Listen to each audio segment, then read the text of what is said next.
What is up, team? It's your boy Sledge from the SledgeInc team. And man, we got something special today. We got something special today. The community is back in order, man. The community is back in order.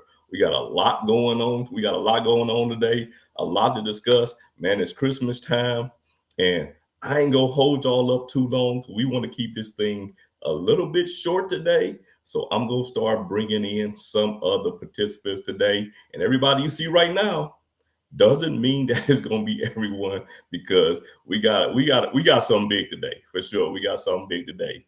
The first person I want to bring in to, and you know what? I'm just gonna bring everybody in. I'm just gonna bring everybody in because I ain't gonna keep y'all here all day. Let's go. Who we got here? Johnson. What is going on, everybody? What is going on? The brains of the operation, Mr. The Chad. brains of the operation, the most elegant content creator on the planet. We got Mr. Chaz Money Menace in the building. What is going on? What's up, everybody? Let me put myself on the bottom down here. Put one of y'all. This thing just not. I don't know what's happening. This thing does not want to work for me today. But I swear this thing does not want to work for me today. All right, Chad, you come back up top. All right, there you go. All right, give me one. Lisa, you coming up top. All right, there we go. Okay. All right. Oh, wait a minute. Hold on. We got one more. We got one more. We got the doctor coming in the building. And when I say the doctor, I mean the doctor. I thought so. It's good, everybody. Can y'all hear me? I knew it. Yes. We got Mr. JP Buffett in the building. What is going on, JP? Nothing much, man. Trying to survive right now, man. Very little sleep. I'm feeling good.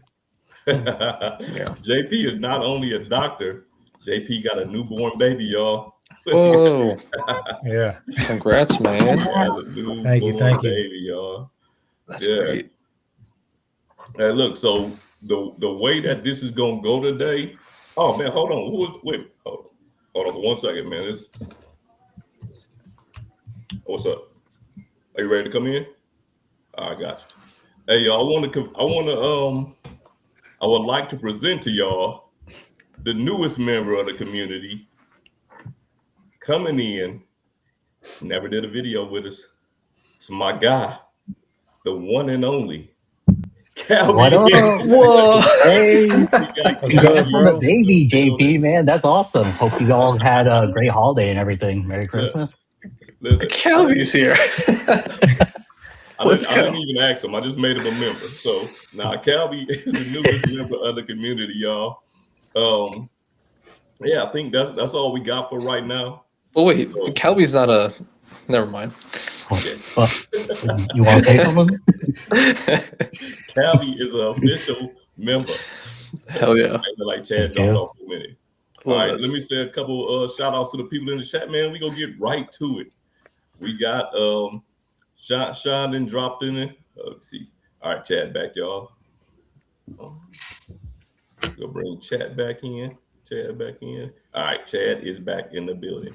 All right, Sean is in the building.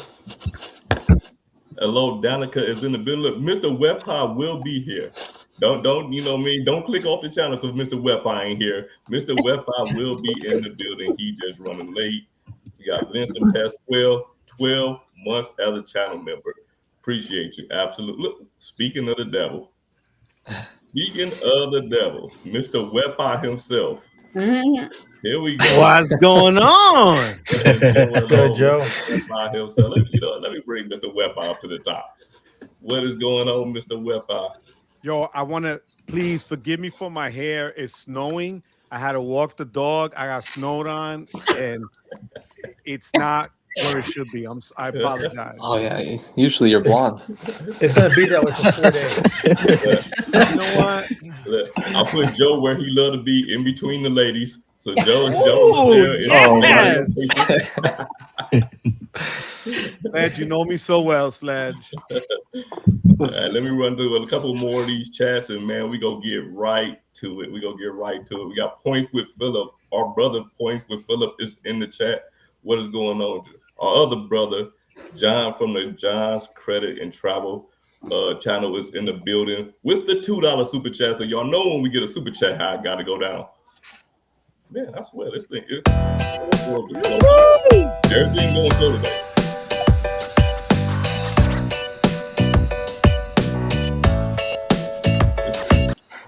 I don't know. The thing, everything, it's just like a super delay today on everything. All right. Anyway, Events Yours, man. Events Yours is in the building. If y'all don't know Events Yours of Spirits, that channel. If it's an alcohol on the planet, they know about it. They have it. They've tried it. Yeah. Great channel. Great friend of our channel, of a lot of our channels. So yeah, appreciate you being here. Don Kim is in here. Jimmy Moses in here. Narikin's in the building. Let me see what we got. Sean, we already said Sean. Anna Torres is in here. Yeah, Anna says short. It'll end up being 3 hours. Anna knows us well. That's just how it goes sometimes. Then we said, "Where's Big Look?" They was already calling for you. Where's Big Daddy Joe? What's going on, Tim? Daisy is in the building. Bobby Y, my brother Juan Garcia. Let's see how long it takes for me to do this thing this time. Let's see. Yeah, it's a delay on it.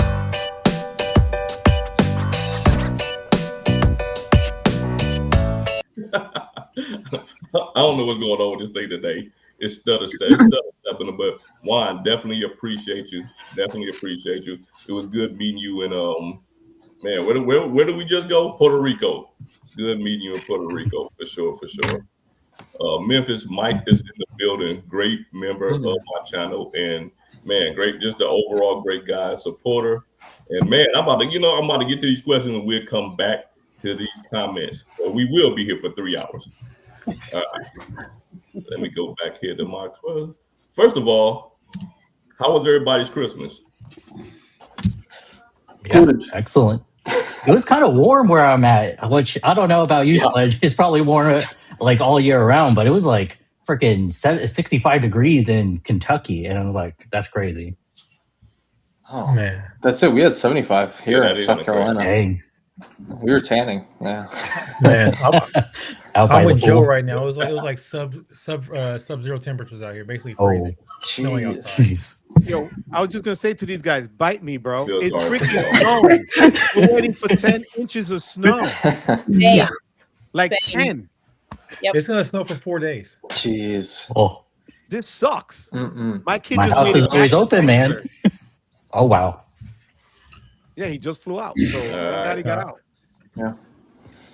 Yo, but Yeah, not for nothing. Has we still good anybody over here. I mentioned think how it was cute like Chad 80 looks today. tonight? Oh yeah. Chad looks super cute tonight. I didn't want to say it, but Chad, you're like glowing. Chad looks like he's Yeah, he expecting. really is. You know when you get that glow, like the hair is shiny and shit. And you're extra shiny tonight, Chad. I don't Joe, know. you're about killing you. me. Man, You're killing me, Joe. You're it's the killing me. meta glasses, man. It's the meta glasses. oh, those are the better It's glasses. the meta glasses. No, funny story. Actually, somebody stole them. What? What? UPS delivered to the wrong address. Whoever got them must have popped the prescriptions out and kept them. But luckily, Meta's customer service is much better than UPS's. They issued a refund and disabled the glasses. So somebody's stuck with some bum glasses now. But yeah, UPS was like, yeah, we lost it, but we closed your claim because go talk to the sender. I said, okay. Wow. Crazy. Huh. It's Yeah, crazy. that is crazy. That's 11,000 Rakuten points that I might be out. Wow. That's insane. Interesting. All right, right now, before we get to the first question, man, we got 64 people in here. Go ahead and hit that like button. Go ahead and hit that like button. All right. I'm going to go ahead and drop the first question. Like I said before, maybe before some of you guys came in, I had already explained this. I have some questions that I have written down, but, man, the floor is open to everybody. The floor is open to everybody. The first question is a two-part question because we have two different type of finance creators in the building. And some of us or some of you guys are, you like on the fence on, where you created, right? And where you are at in your real life. So the question is, what was your top credit card for 2025? And for my investors in the building, what was your top investment for 2025? Who's that directed to first? Oh, you up in the left hand corner, so we might as well start off with you. Okay. I would say my top investment that recently really had a come up and has, put a little smile on my face is Google. Google? Yes. Google really the second on the list, which is jokingly called Stresla instead of Tesla. That's been doing well in my portfolio too. But Google has really thrived over the last couple of months and surpassed my as individual stocks go that I've been holding. It kind of passed everything. I'm well over 100%, over 130% on that one right now. So. Oh, wow. That's awesome. Yeah. That is awesome. Mr. Venture. So I would say, as far as I don't know, top card, it's tough to say because I've gone through so many different ones in the last year. It's definitely probably between two. If I have to say cards themselves, it'd probably just be like all the AA cards I ran through. I think we have between my wife and I 400,000 AA now, just kind of holding them. If not, then I would just say all day Rakuten. But that's on the back of very generous people with a lot of referrals and a little bit of spend. As far as investments, Stresla as well, as always, and then I would say whatever it was last year versus now. Okay, cool. And then the house. I think this house, we bought it last September. I think in the last at least year, I think it's gone up maybe 30K, honestly, in equity, maybe 25, 30K. So I was like, pretty good as far as investments wise this year, I would say. Oh, that is awesome. Bella, you are on the mic. Can you guys hear me okay? Yep. Yes. Awesome. So in terms of best credit card for 2025, it'd have to be a tie between the platinum and the gold. I had to file quite a few claims for purchase protection extended warranty this year, so that definitely came in handy for quite a few things. In terms of investments, stock-wise, I would say SoundHound AI. I was buying it at like $2 per share, $2.50 per share. It's more than tripled in value this year. But silver is up quite a bit from January to now. Silver is, I think it was like $25 per ounce in January. Now it's like $73, $75. Definitely exceeded my expectations for 2025 for sure. So I'm going to skip me and go on to the great doctor, Mr. Yeah, I mean, I've been quiet recently, but I have been opening a lot of cards. What's it called? Last year, I was going through a bit of a life switch, so I needed to get some balance transfer. So I've messed around with a lot of balance transfer cards. So I think both Chase the Freedom Flex and Freedom Unlimited, use those. Recently got the city custom cash and using that. So I'm not using for the points. I'm using for the balance transfer, just to give myself a little bit of leg room. In terms of cards I've really liked recently, actually, I did get upgrade to the platinum. I got an upgrade offer, and actually it expired the day before they changed the platinum around. So I think it expired September 17th. And I've been loving every credit on that card so far. I think me and my wife pretty much use every Resi credit because she has a platinum as well. We've used the hotel credits, so those have been nice. In terms of investments, I would have actually two. Dutch Bros, which is like a coffee chain, basically kind of like In and Out, basically a lot of drive-through type of stuff. It's been, I think, since I got it about a year ago. I think it went up a little bit more than up and down now, maybe like 90%, but somewhere around there. Also, Urban Outfitters. I don't know if anybody knows about the subscription service Newly, but it's under Urban Outfitters. That basically you can buy. You can look up if you want to. And basically, those are my two investments. They've been pretty good for me. Mr. Calby NG. This year, I was really excited about the City Strata Elite, but after it settled down for a bit, I'm just like, I think with all the new transfer partners and bringing in that value, I'm really starting to think that City Strata Premier may be that best bet. Definitely the Amex Platinum, I think did a really amazing job with that refresh. I mean, the Chase Sapphire Reserve has to compensate for those credits for next year just to catch up with the Platinum. As for investments, I haven't really been keeping track of it, but I have seen that meme where it's like OpenAI and Nvidia all like buying each other's stuff. I think that's hilarious. I don't know where the AI bubble, or if you would even say it's a bubble, is going to go, but I'm really interested to see it. Sure. Then we got, okay, before y'all got to brace yourself. This is going to be the most eloquent answer that we have here. Mr. Chase. I was invested in myself. 1000% ROI. I'm sorry, my kid came in the room. The first one is the best card of the year, right? Yeah. It's your best. It could be cards or investments, however you want to play it. Well, for my cards, I did well with the City Strata Premier, building up my AA stash. Also, I started booking flights for other people, like family, and they love the super duper discounts. The regular platinum card, as always, 135 flights. My platinum never leaves my wallet. It's in there 365 days a year. And my business platinum, which I acquired on a 300,000 point sign up, was able to get that pretty quick, paying some taxes here in Florida. So I have a nice little war chest of Amex points. As far as my investments goes, those are actually split a couple of different ways. Even though I did an experiment with Amex doing investments with all of the proceeds from my Robinhood card, that investment actually went up 25%.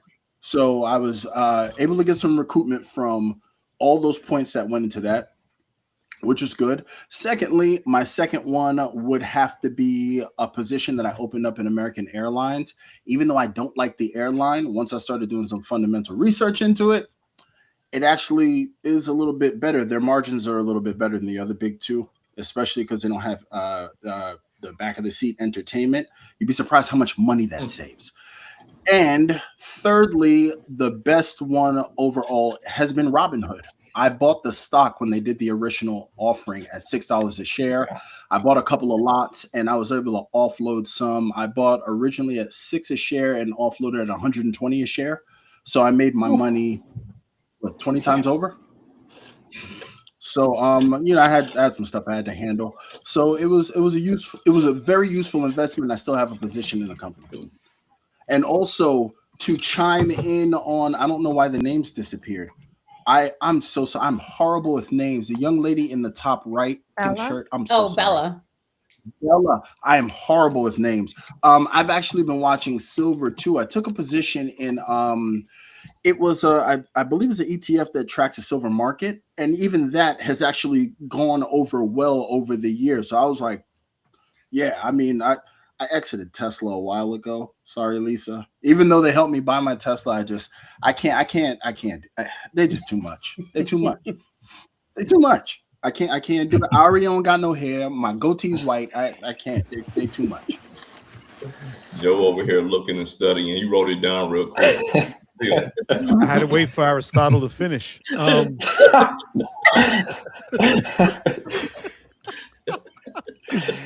freaking love you, Chad. So, okay, my stocks, thanks to the young lady up at the corner, Lisa, I've been following. I've let it rock. Some of them, the Bitcoin and Shiba, they go up and down. I don't worry about crypto that much anymore. So those, it is what it is. But I follow everything Lisa says to do, and I'm sticking to it. So far, so good. Credit card of the year, it's a tie.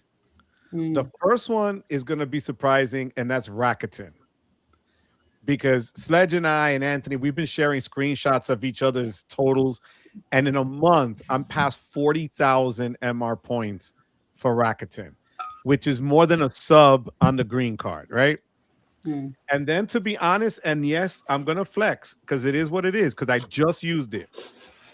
The two best cards, and I don't give a damn who says Wells this or whatever the hell that, but the Platinum and the Morgan Stanley Platinum, fire. I just used the second Resi credit just now at the Ridge House restaurant. It was next level, ridiculously so damn good. All the Lululemon credits, the flight credits, I hit them all in 3 weeks because you could double dip, right? So I double dipped on the Morgan Stanley, and it's nothing short of amazing. And in another week, I'm going to get them again, which is insane. And on the 4th of January, thanks to Anthony, I'm doing the Hilton timeshare vacation thingy for 100,000 Hilton points on 57th Street in Manhattan. So I have 2 nights that I can go out to dinner for 2 different platinum cards at a Resi restaurant in New York City. You can't beat that. Yeah. You know, so, and with Lululemon, Terry's a happy woman. So, you know, I'm just saying that card has been, right now, Chase would have to set itself on fire and reconstruct itself to catch American Express. There is no way. They could keep trying to tweak and do their crap, and they're never going to catch them because these are usable credits. The Aura Ring, the second Aura Ring I got, like, there's just things like that are just an easy get that you can't get with anybody else. For sure. Man, look, before I come with my answer, man, some of the people in here already seen this. I got to make myself big in here so y'all can see this little thing. Man, I swear this thing is just going so slow today. It's going so slow today. But man, y'all know I got these little Funko Pops that I have around my office and everything. But man, this is going to be the most special one here. It is your boy. Funko Pop. You got to do your research on the back. Like, this is the guy is, if you can look in there good, he's wearing the Do Your Research shirt. He is wearing the That is fire, bro. That's so. Right now, I got Megatron over there right now. Wow. I had Jerry King Lawler and Pikachu and all kind of other ones. Sale was over there. Megatron gotta go. Mr. Do Your Research is gonna have to replace him over there. And not only that, for my old school people, right? For my old school people, some of y'all young guys ain't gonna know anything about this, but I'm sure Joe's gonna know, Chad's gonna know. Yeah. My boy Underdog is also joining the stand. Underdog is also joining the stand. No. You got to go back to Underdog because I think you and I are the only ones that know who Underdog is. Everybody else is 30 and below here. Look. Wow. Sorry about that. I told you to just do it. All right. Underdog. Listen. Back in the day, bro. Listen, I'm gonna tell you how thoughtful my kids are, right? They got the Underdog. Not only that, and then my son got me the little Underdog joint with the put in the office, man. Yeah, that's gonna stay out here for a while. Now, I knew about it, that one for like the longest, but I wasn't about to pay $40 for it. Right? I wasn't about to pay $40. I couldn't find it for cheaper than $40. So I never was gonna pay the $40. But my daughter found it somewhere for me, and she ended up getting it for me, bro. So yeah, he gonna stay over there with Mr. Do Your Research for a good while. But Underdog, guys, does anybody really know on the screen who's Underdog? Raise your hand. I remember seeing the cartoon. How, Bella? You're like you were right. Come on, Bella, please. No, I really remember seeing it. Bella probably saw it in reruns on the Cartoon Network because we probably. saw it in real time. No, I saw it. Underdog was the first guy that had like a pill popping ring that would pop the pill out of his ring and give him superpowers. I swear to God. Yeah. Wow. That was his thing. It was like drugs in the 60s. And he would fly and save people. Hey, trust me. There's some people in the chat that know about it. Trust me. There's some people in the chat that know about Underdog, man. Calvin's like, who the hell is Underdog? No clue. But trust me, it was special. Anthony's Googling it now. Yeah, I'm looking it up. For sure. I bet if I go to the bottom of the chat, it'll be some people that hit know about it. I ain't lying. Let me go down to the bottom. Oh, did they remake it? I know about Underdog. For sure, they know. There's some people know about Underdog. For sure, but those Funko, I collect them. You know what I mean? So that's fire. And it was just one that I just, when I buy them, they usually like about $15, $20 at the most. When paying $40 for one, you know what I'm saying? But it's a limited edition. They only made so many of them, so it's hard to get them. But for me, my card of the year, man, we already know Rakuten American Express #1. It's the MVP for me. I gotta agree with Chad and I think Calby mentioned the City Strata Premier. The City Strata Premier, man. And the crazy part about it is, man, Joe was on me about that car for so long. Right, Joe, like, man, this car is just a good car, man. And I never had got it. And then eventually I'm like, it's a good car. And when they put it to where you could transfer their point to American Airlines, it's just a no-brainer for me because that's the airline I fly the most at this point. You know what I mean? So City Star Premier and American Express Platinum Refresh. It ain't nothing I can say about that. You know what I'm saying? That the people on the screen already haven't said it. You know what I mean? Like, it's just a great card. And as far as stocks, for me personally, man, I don't know if y'all remember, and I'm sure the ladies remember, and Chad probably remembers too.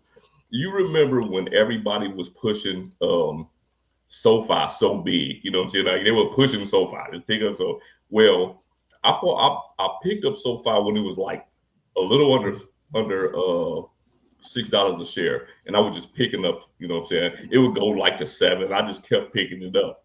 But right now, it's it's over $27, right? And I get a nice amount of SoFi.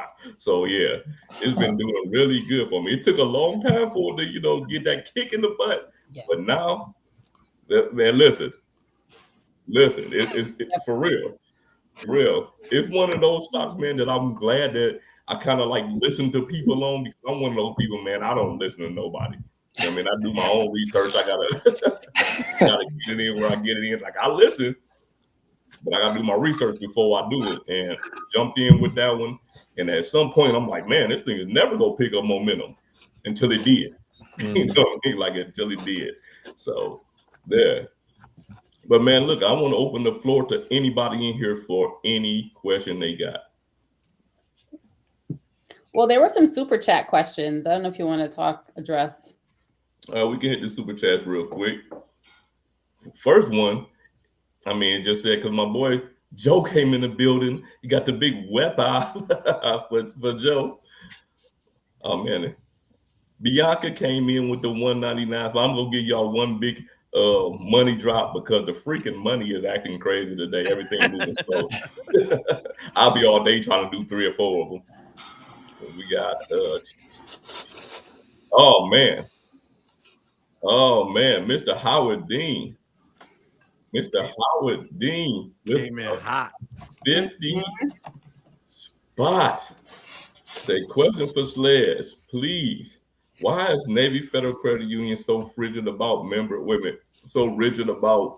since year for the Visa credit cards? I asked for a commemorative year of 1933 on my Visa flagship to commemorate all the members and was denied. Navy Federal can change my name though.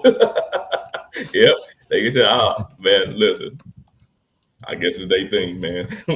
I don't know. I guess if they stamp 1933 on there, you know what I'm saying, they look at you as a member since 1933.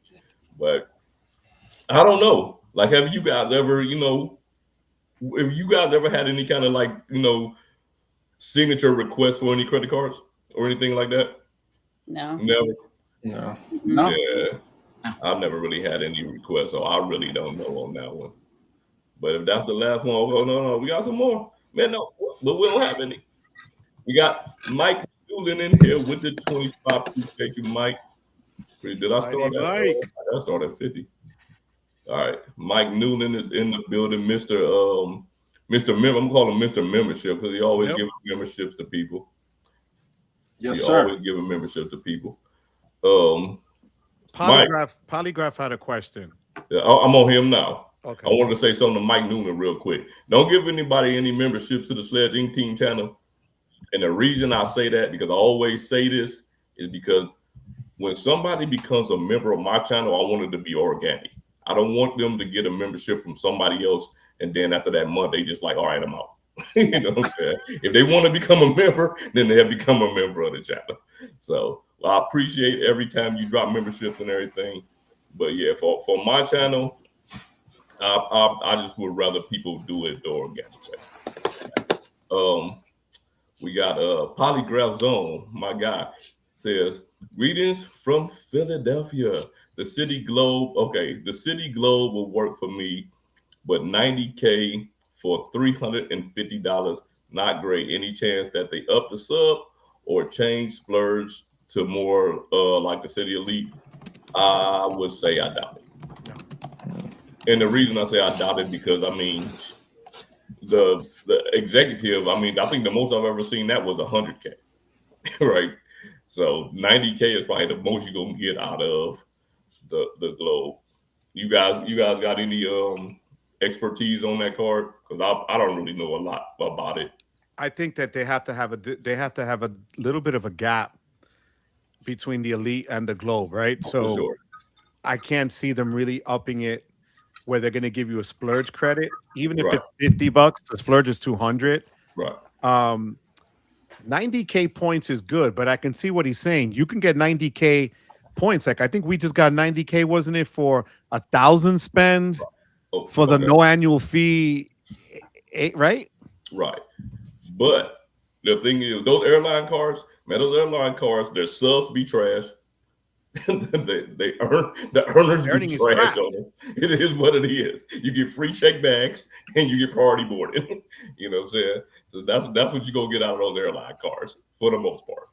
To be honest, as far as the Globe card is concerned, I had some opinions about it. I had actually misread some of the fine print and I did a retraction, but really after researching it, the Globe card, I still think it punches outside of its weight class because it is for the frequent traveler who doesn't really depend on lounge access. Right.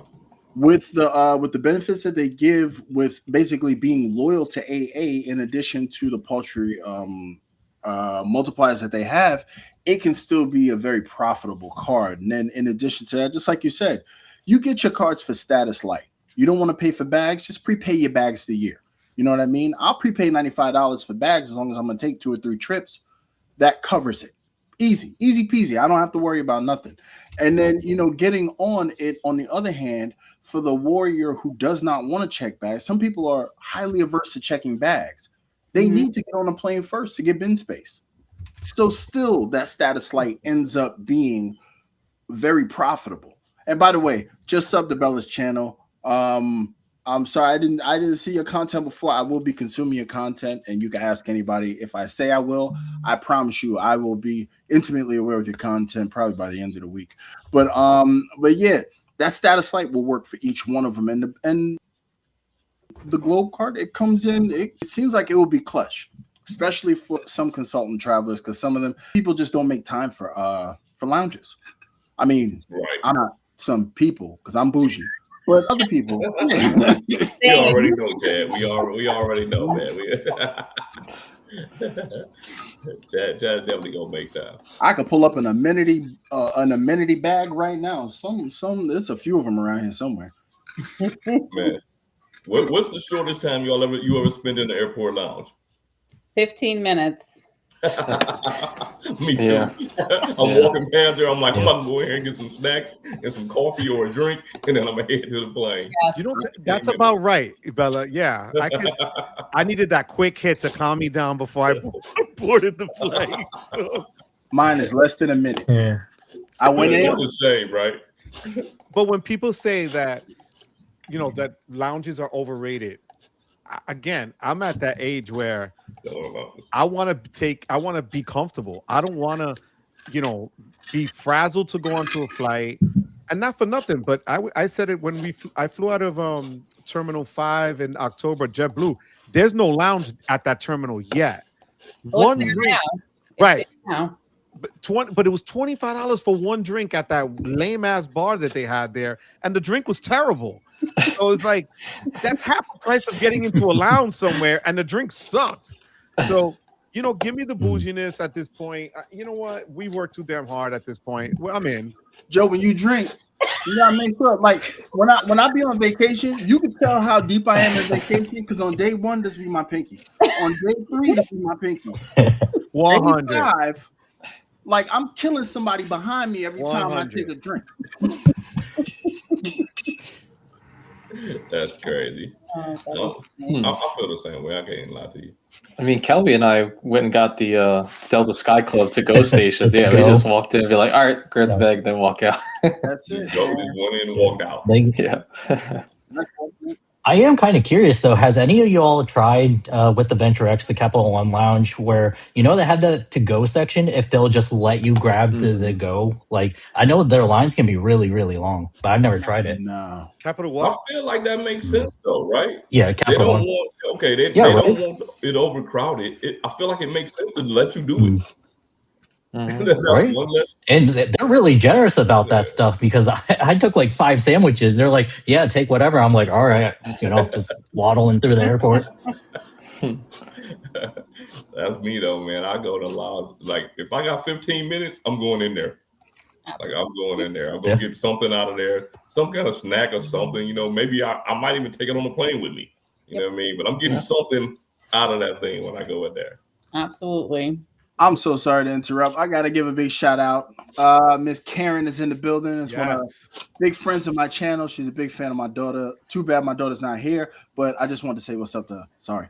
Just wanted to. Karen is fire. Karen This is an open She's from forum. Brooklyn. She can't help it. Being from Brooklyn, it's literally it's in the DNA. It's me and I'm from Brooklyn. Hey, and that's how it goes. No, but she's cute though. You saw her comment was she doesn't mind the lounge because she could use a clean restroom, right? Which let's talk what it is. You go to some of those airport bathrooms, and it's like going to one in Central Park in New York on a Friday. It's disgusting. Yo, and the nastiest people in there be the pilots.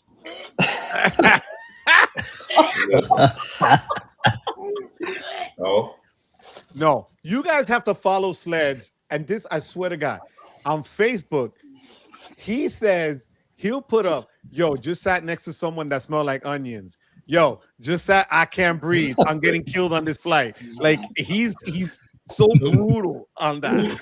wait a minute, who is this? Huh? Who is this? You. Me? I've been saying stuff like that. Isn't that what he just said?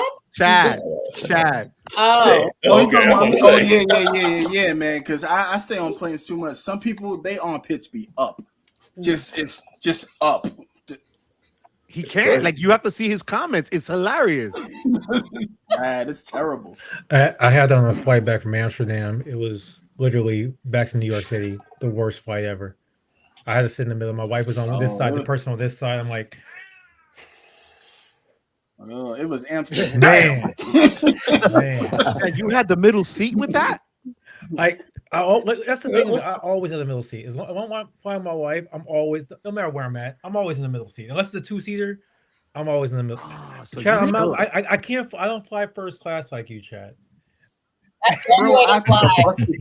Before I fly middle seat. I swear to you. Bella, where do you fly out of, love? So I fly out of, I'm in Long Island, so I fly out of JFK usually, sometimes LaGuardia. Sometimes iSlip. So iSlip's like 15 minutes from where I am. So it kind of depends on where I'm flying to. So it took me today an hour and a half to get to JFK to take my son because he booked Delta and came through LaGuardia, but ding dong didn't realize JFK was his return flight. I wanted to shoot myself in the face. The construction there was hell. Yes. Hell. Yep. I don't know how you do JFK. I thought Newark was bad where I'm at. JFK, good luck. Nah, Right. JFK. Well, I usually do a car even with service, so I'm not. I just just wait till I get there. It's fine. JFK has become even more crazy. I went there recently, and to get an Uber back, you had to go to a whole new section of the airport and whatnot. It's the craziest thing. And also, the funny thing is you got to take the air train to get to like Howard Beach, where the actual thing is at. So I'm like, I've never actually gone over there like that way, so I don't know if you got to pay to get off the air train, but just the fact you have to take an air train to get to an Uber or a Lyft is freaking insane. So they change it up every now and again. I'm not sure why. When I flew to Vegas last year, we flew out of Delta Terminal 4. Had to take they had like buses in front of the terminal. The bus took us all the way to like Terminal 7, and they had Uber, Lyft, and taxi pickups. But then when I flew to Maryland, I guess in March, you could pick up a service right there at the. I think they change it based upon the construction that's going on. Yeah. I think they're also like different times. So like I think like in the morning or something like that, like when it's less congested, they allow people to go through. But I know for for certain terminals, like Terminal 5 with JetBlue, they just like if you're if you're leaving into the city, you have to like take the air train. If you're going to the airport, it's obviously fine. But, like leaving from the airport, it's insane. All I know is the Van Wyck has been under construction since 1984. I swear to God. Guys, someone tried to steal me from that Uber stand that you guys were talking about. What? So I was all by myself. I was coming back from LA, and I had to find my way to this Uber stand. And I went to I gave my information. I'm standing in the right spot. I had, in my app, I knew who was coming to get me. Someone pulls up and tells me, "No, I'm your replacement Uber. That whatever, your order bombed out. I'm your Uber driver." And he gets out the car. He's he's trying to convince me, trying to get me into the car. And then my actual Uber person pulls up. The vehicle, the license plate that I'm waiting for pulls right up. And he's like, "Lisa." And I'm just looking at the guy that was trying to get me into his car, like, what was about to happen here? Yeah, we gonna have to call Liam Neeson. Yeah. Jeez. Yeah, I agreed with everything you guys were saying. I went to JFK on Christmas Eve, and I'm gonna have to go back on Sunday, and it was a miserable experience. Wow. Man, y'all speaking about that kind of stuff, just Lisa speaking about that, man. I just want y'all to be, especially Bella and Lisa as being women, I want y'all to be very careful about out there. Have anybody on here seen the video of the fake UPS delivery? Yes. Heard about it, didn't see it. I refuse to watch it. But you know what's funny is I didn't watch it for like a week or so, and I watched it. Man, listen, I'm not gonna get into it on here, but anybody that hasn't seen it, make sure y'all watch that video, and you will know why you got to be suspicious of everybody, man. Listen, I'm not trying to make anyone feel comfortable. If I will open my front window and talk to you out the window. Yeah, for sure. If I'm unsure if my screen is locked or if I don't want to open my door, I will talk to you through the window. I'm not trying to open myself up to anything. Yeah, for sure. You put down whatever you have to put down and get far away from my door. I talk through the Ring camera, or I have my Rottweiler next to me when I open the door. Damn. My husband isn't home. I don't. Yep. Like. Yo, because the UPS driver tried to holler at my wife. I mean, because I caught it on the Ring camera and I shared it on Facebook. He started looking at me. But you know what? Man? And she was like, I got a package. I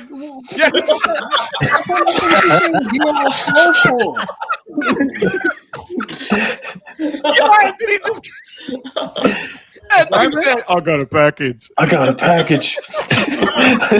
Freaking UPS guys. That is hilarious. Yeah, talking about you got a mission.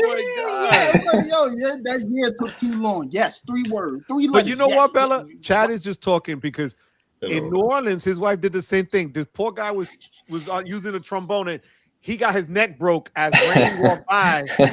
Chad was way up in front, like leading the pack of us. And I said, yo, Chad, she just broke that guy's neck as he's playing. Right, Chad? Yes or no? Yeah. Yeah, it's better she broke his neck than I broke his neck.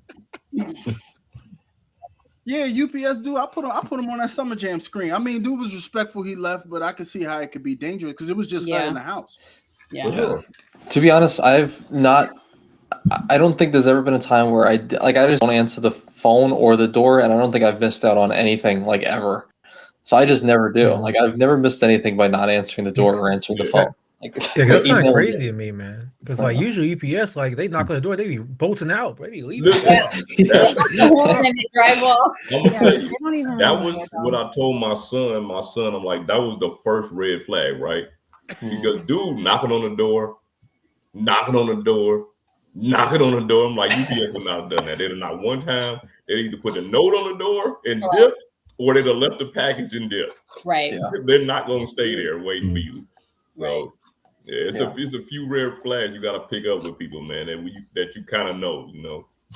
But yeah, if anybody check that out and you understand why you just can't. I mean, there's always been, but you just can't trust people, and we see it by having the internet these days. You know what I'm saying? Correct.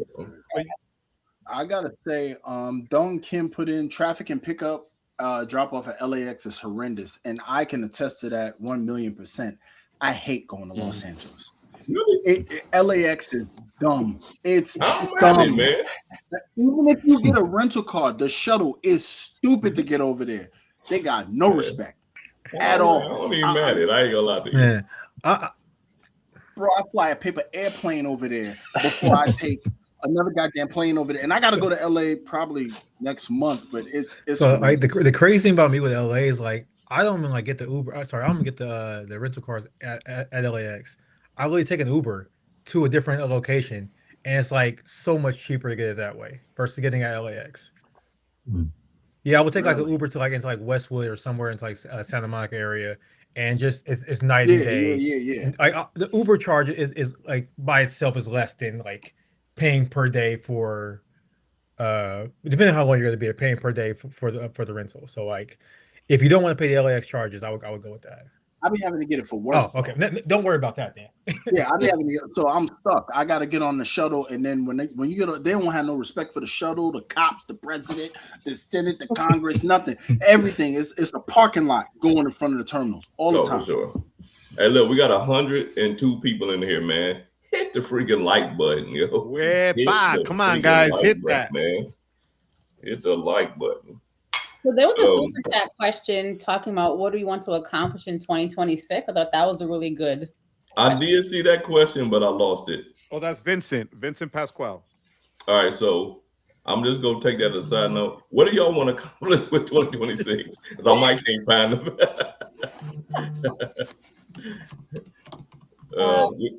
I can go first. I would say for myself, I want to grow the consultancy side of my business. So I do specialize in FP&A, financial planning and analysis. And so I don't talk about that on my social media platforms besides LinkedIn. And I recently acquired a client last month. Their revenue is like 130 million a year, managing lots of, expenses and profitability and all of that. It's very lucrative FP&A, right? So it's very niche. So I want to grow that side of my business, and I think it'll just be better for me from a revenue perspective. So that's my goal for 2026.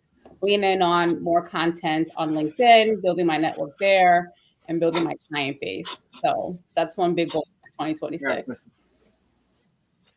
Are you currently, or do you have the CFP? No, I don't have the CFP, but I have 18 years of experience and my degrees. And so my network has helped me gain my clientele.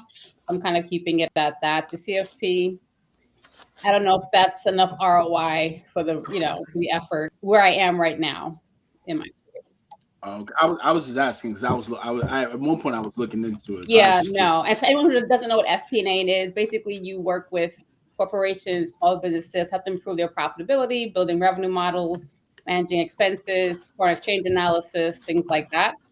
So done it a long time. So I've pivoted to small businesses.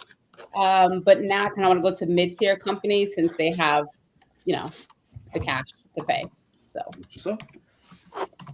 Hey, I dropped Lisa and Bella's their channel in the chat probably like 5 minutes ago. So y'all gotta find it. But make sure y'all subscribe to those channels. What the hell was that? You gotta find it. Hey, they gotta find it, man. The chat come in too fast. Hey, look. Hey, Lisa about to pass me on YouTube, right? Lisa is like she growing at a rapid rate, so she about to pass me on YouTube. Bella's growing too, but man, her Instagram presence is crazy out there. So Yeah, and you say you're on LinkedIn too, so Yes. yeah.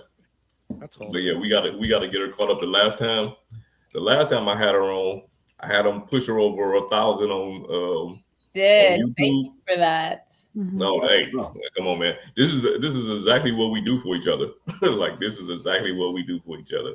We come over here, we help each other, and the community. If you can see, you might not remember, but some of these people are the same people in the chats. You know, they big supporters of our channels. We have individual supporters, but we also have a lot of people that support all of our channels. So, Nice. Man, let me see. I'm just gonna pick somebody for. No, Calvi already. Calvi. Who ain't really talked all like Anthony? Are we doing for the goals of 2026 or the one on screen for? No, man, you talking about a question that you have. Do I have a question for everybody? You see how I did it? I put the white guy as the main face. So you gotta get like 200 more. Typical. He is the minority. Yeah, he's. I thought Calvin was.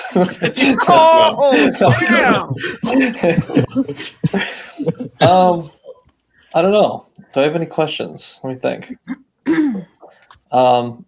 How do you guys feel about life insurance? How quickly should you get life insurance, you think? Because I've been thinking about it lately. Ooh. Yesterday. You should have had it yesterday. That's how. Yesterday. Dang, I'm late. Absolutely. Yep. Okay. Interesting. I got a different point of view on it. What she said. I have a different point of view on it because the reason I say that is, yes, you should always have it. But man, you go think about throughout life as you get older, because you're still young, right? You go think about life as you get older, like, man, how much money did I give to these people that they never gonna get back to? You understand what I'm saying? How much money did I give to these people that they never gonna get back to me? But the thing is with any insurance, you know what I'm saying? It's with any insurance, it's just like you go use it when you need it, but it's so many people that, you know, their family wish they had it. You know what I'm saying? Their family wish that they had it when it was time. And next thing you know, you got to have a GoFundMe to bury somebody. you know? Yeah, man. So That's just the truth. I look at life insurance as a wealth building tool. You can. Right. So while you're building your wealth, you have this protection in case something does happen to you. But in the event you do a 30-year term, in that 30-year, you should work on building your net worth, having things in place so your family can inherit things, putting trust in place. So at the end of that 30-year term, if you do pass, you have money to bury you. You're not scrambling. So whole life insurance versus term, I don't want to go too much into that, but life insurance is a way to protect your loved ones, right? And something does happen to you. We learned that during COVID, and it should take another pandemic for us to learn that lesson. So yeah, I just go back to you should have had it yesterday. So the sooner you get it, the better. And it's cheaper. The younger you are when you acquire a policy, the cheaper it is for you. Oh, for sure. You know, but definitely at a minimum, take a policy that your employer offers you in the event you are employed at a 9-to-5. But you should have a policy outside of your 9-to-5 because, as you know, job security no longer exists. So. Yeah. Gotcha. Thank you for that. Appreciate it. I have to go with Sledge. I don't know. So, and this is weird because my dad literally had 6 policies when he passed. He had my mother, he had the dog, he had everybody and their grandmother covered. And I get it, right? But for me, I have my policy that my job gave me 30-something years ago. So I retired, but I tend to go with the Puerto Rican life policy, which is play the numbers. Hopefully you hit it. And then, we roll the dice to see how things are, No, but also aside, look, roll the dice. I think for me, and I'm going to be 60 this year, it's, I never wanted to think about it, right? So, which is stupid, but I never wanted to think about death. So the way I have it kind of set up is my TDAs, my all my other stuff that I have from work that I've accumulated, even though I'm retired, is already in my, wife and my son's name, as well as the houses and everything else. But And like I told him, the only thing I want them to use, and I swear to God, I'm not lying, is about $100,000 to make a mausoleum for me and make sure that is a hologram when you walk in. So like if Sledge walks in, he puts his thumbprint and a hologram of Sledge and me come out. And I'm be like, what's up, Sledge? He's gonna be, do your research. And then, you plug in your electronics in the mausoleum, your snack machine. That's all I want. That's all I want. Other than that, they can have the rest of it. The houses, knock yourself out. For sure. Wow. I gotta agree with Bella. I'm a licensed agent in the state of Florida, and the importance of life insurance. A lot of times, people structure their life insurance wrong. Young people get term insurance because it's the cheapest. It's very cheap to own. When you broke, get term. But also you can get increasing benefit riders to keep pace with inflation. There are all sorts of riders and so on and so forth. And then there are whole life products that the rich use to leverage as debt vehicles. And that's a whole deep rabbit hole. But definitely you want to have something where your death should not cause the bankruptcy of people around you. For sure, for sure. That is the bottom line. The absolute bottom line, because I'm going to put on my history teacher hat here. Lo and behold, long time ago, Black people couldn't get life insurance. We were legally not allowed to. So then what they started selling us were death policies, where you can only get it when somebody died. They're not referred to as death policies anymore. It's now called quote unquote life insurance. Put a positive spin and connotation on it. But the fact of the matter is they have different policies that you can actually use while you're living for different things. I personally don't like to think of the people who are handling my policy also handling my benefits and or leveraging anything having to do with my mortgage or my retirement. But that's just me. But there are different ways to do everything. But definitely, if you got a 9 to 5, just like she said, take the minimum that your job offers, because normally a group policy, pennies. And should something happen to you, quick 50,000. I mean, don't get me wrong. My wife is my beneficiary on my policy. I ain't gonna lie to you. I mean, she ain't gonna be happy, but she ain't gonna be broke. You know what I'm saying? If I die, she don't have to get married. But you know what I'm saying? But at least she won't be stressed. And I'm actually her agent, and I'm not a beneficiary on her policy, but all our kids are covered and so on and so forth. But seriously talking, life insurance is definitely something that's very under discussed, and it's a cheap tool. Wow. And you could prepay for your own funeral expenses as well. I would mention that because lots are quite expensive. So if you prepay, it's cheaper, and that way you can plan your own funeral. So your policy can go to your beneficiaries. They can use the money as they see fit, or put in a trust, and you still determine how the money gets spent, right? There's so many options, but there's things you should think about proactively. Unfortunately, we tend to do it reactively. So interesting. Yeah, thanks for the advice, guys. Thanks for that really beautiful question, Anthony, about death during the Christmas holidays, Anthony. Thank you. I appreciate how beautifully, All right, what's your question, Joe? Let's hear yours. Let's see your insightful. Why nobody cares about the Mesa card anymore? Oh God, not again. Well, we had 2 questions. One, and this one I think is a great question from Polygraph. Good. I'm only in Citi and Amex. Any chance down the road we have hotel status reflected when getting a hotel in a bank portal? Doesn't Chase allow you to get the status? Or if you use Amex FHR, can't you still get those points at it? Amex FHR, yeah. I don't know about any. I haven't seen it done in any other portal except for FHR. Yeah. So I have experience in it. All the luxury programs, FHR, MasterCard, Visa, Chase Edit, all of them, they'll honor your status. You get the extra points and everything. Now the Chase Boost does as well, because I've done it with them. So, but I don't know if he means I guess if you don't do it through an FHR, he says most airlines you'll get it, but not with the hotels. Yeah. So my experience with it is most of the time with portals, they don't honor that status. They don't give you the points, anything extra. However, sometimes he can sweet talk the front desk person. Sometimes I'll add it for you, and sometimes it just kind of goes through the system, and you just call it a good luck thing. And then Bertina has one that says, "Hello, everyone. Next year, I'm going to go for the everyday preferred. I will try in June. Bertina is wonderful. She follows all of us. What do you think about the everyday preferred card? And is that the one that Morgan Stanley also has as well?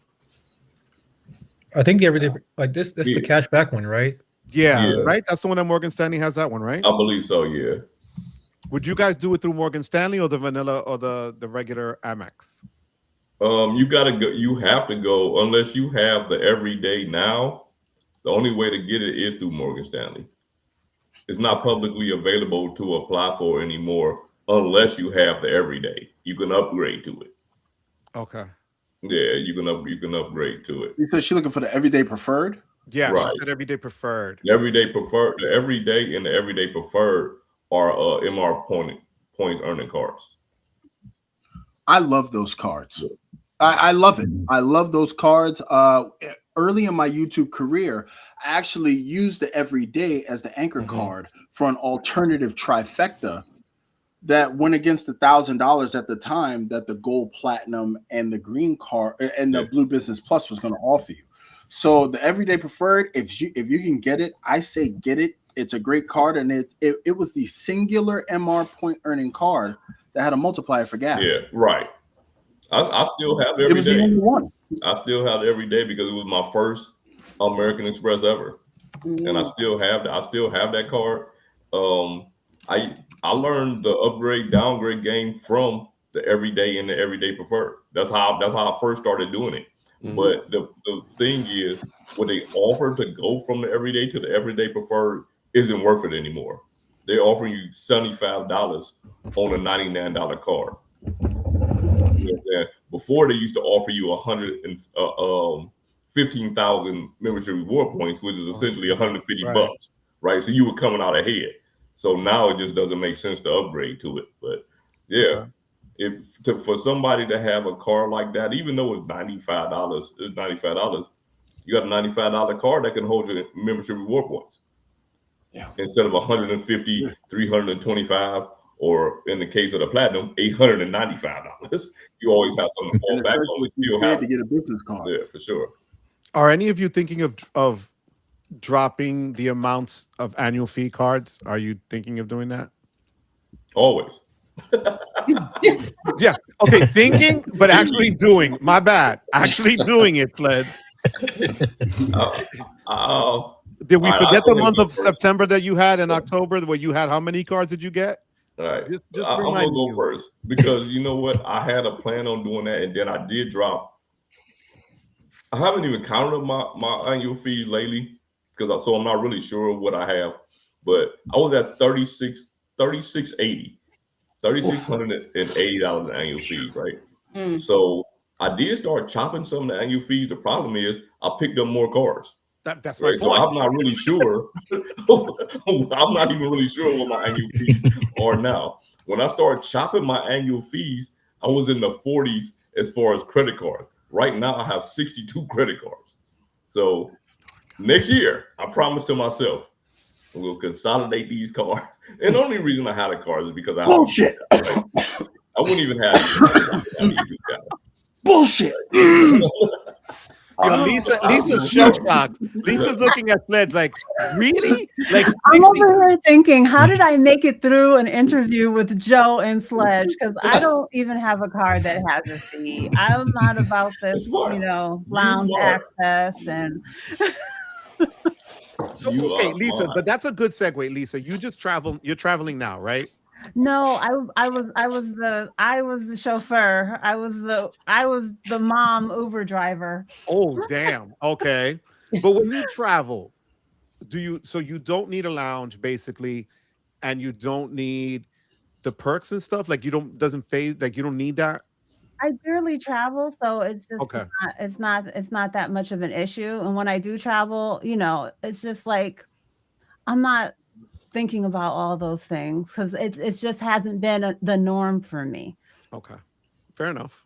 Yeah, I will say when I first started getting to credit cards, I refused to pay an annual fee. It didn't make sense to pay a card company to have a credit card that I have to pay back. I was like, what? But then I started reading my FICO, the credit card forums, learned a lot. Like I was living in those forums, and I started slowly but surely adding to the portfolio. Of course, now I will gladly pay an annual fee if it's worth it. But during COVID, we did cut back on cards. It just didn't make sense. We weren't traveling as much. Now that we are, we've kind of upgraded back to certain cards now that we are traveling. But I can't imagine not having those cards. It makes traveling so much easier. The purchase protection, extended warranty, the lounge access, the status, it's like a must have now. So is your husband in on it too? Does your husband? Oh, absolutely. Really? Okay. Yes, absolutely. Absolutely. Yep. Because Anthony could tell you, my wife was so when Anthony first met my wife, she was so anti cards. Then we went to Puerto Rico and she saw us paying for the bill with hotel gift cards. And she's like in amazement behind us going, what the hell are these nerds doing? And it was paying off these bills. And then the perks and the upgrades and the this and the that. She was like, holy crap, now I get it. Yep. You know, so yep. It's a mindset, not for everybody, but it is. Once you get to that point, you know, you're like, damn, I can't believe I didn't do this before. Mm-hmm. I got a question for the whole panel. I mean, we can save it for later, right? But for the whole panel, and it actually inspired by what Joe just said, because I think we all got a story. What was that turning point for either you or your significant other or whoever you do the credit card dance with, where they realized like, and for you, Lisa, like the investment dance, anybody who was ever on the fence, where they realized, oh shit, like this is for real. Mm-hmm. You know what I mean? Like I think we all got something where we had to convince somebody. And I was just curious, when was that first? Let's let the newest person to the chat answer that question. Mr. Investment with Rod, Mr. Points Blank Travel over here. What's up, everybody? How y'all doing? What's up, ladies, gents? How y'all doing? Man, I come in on the wrong time. The tough question. And the crazy part, I thought y'all was done. I was out driving, and so I'm here. But to answer that question, the turning point, I'm gonna start with points and miles. In 23, from May till probably the end of the year, I jet set it. Miami, Bahamas, New York, San Diego, and it was all points and miles. Not just a plane, but I'm in first class. I'm getting upgraded to suites and hotels. And I was like, yo, and this was way after I created Points Blank Travel. But that's when I really said, man, I'm finally seeing the fruits of my labor. It wasn't necessarily the sign-up bonuses, but the sign-up bonuses led to me to be able to do all of this. I flew first class from Dallas to Little Rock, which was idiotic because it's an hour flight. But I had a reason. It was during that time a couple of years ago. Investment-wise, the turning point for me, I've been investing since 1992. But in 25, I bought 2 cars from investments, straight from profit. Couldn't make up my mind, so I bought both. And when I downgraded to move from my house to my apartment, I paid my entire lease up front, 15 months from profits from investing. 15 months, I let y'all do the math, about $1,700 a month. So to be able to say, hey, I have a channel, that's cool. But be able to, like everybody on this panel does, to be able to show people what we're doing. Like Joe was talking about Resi. I just left a restaurant. I think I got cheated, man. And Joe over here talking about he had above the stratosphere experience. And it's possible. And people don't believe it until they actually do it. You know, they hear us talking about it. And I think they think we're making it up.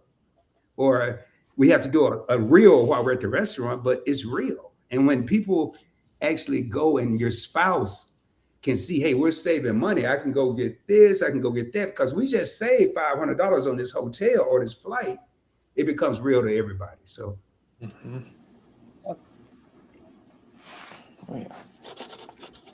Yeah, I remember a particular time when I was, it was maybe one, it was a pretty early on, maybe 6 or 7 years ago when we were, just starting to collect some Hilton cards. And I remember going to, I think it was the Hilton in Boston Boston Woburn. I think it was like the area and the name of the hotel. Interesting hotel, and it was very cheap, maybe like $30K, Hilton points a night. But I remember a particular moment when we booked it. We walked in, and then like I don't know, after we got through the check-in desk and we were like going up the elevator, it had like it was all glass and there was a pool, and like at the time that was like a nice fancy place. And I just remember turning to I guess my girlfriend at the time, now wife, Kate, and I was just like, wow, we actually have this for like a few nights and I didn't pay any cash. Like this was before anybody knew anything about cent per point, or we knew anything about cent per point and what the hell a point actually is worth. We were just like, well, we stayed here for 3 days and we didn't spend like any dollars whatsoever. And that was like the aha moment, like, damn, this is crazy. So like, what else can we do? What else can we grab? I remember that was the particular moment though. Yeah.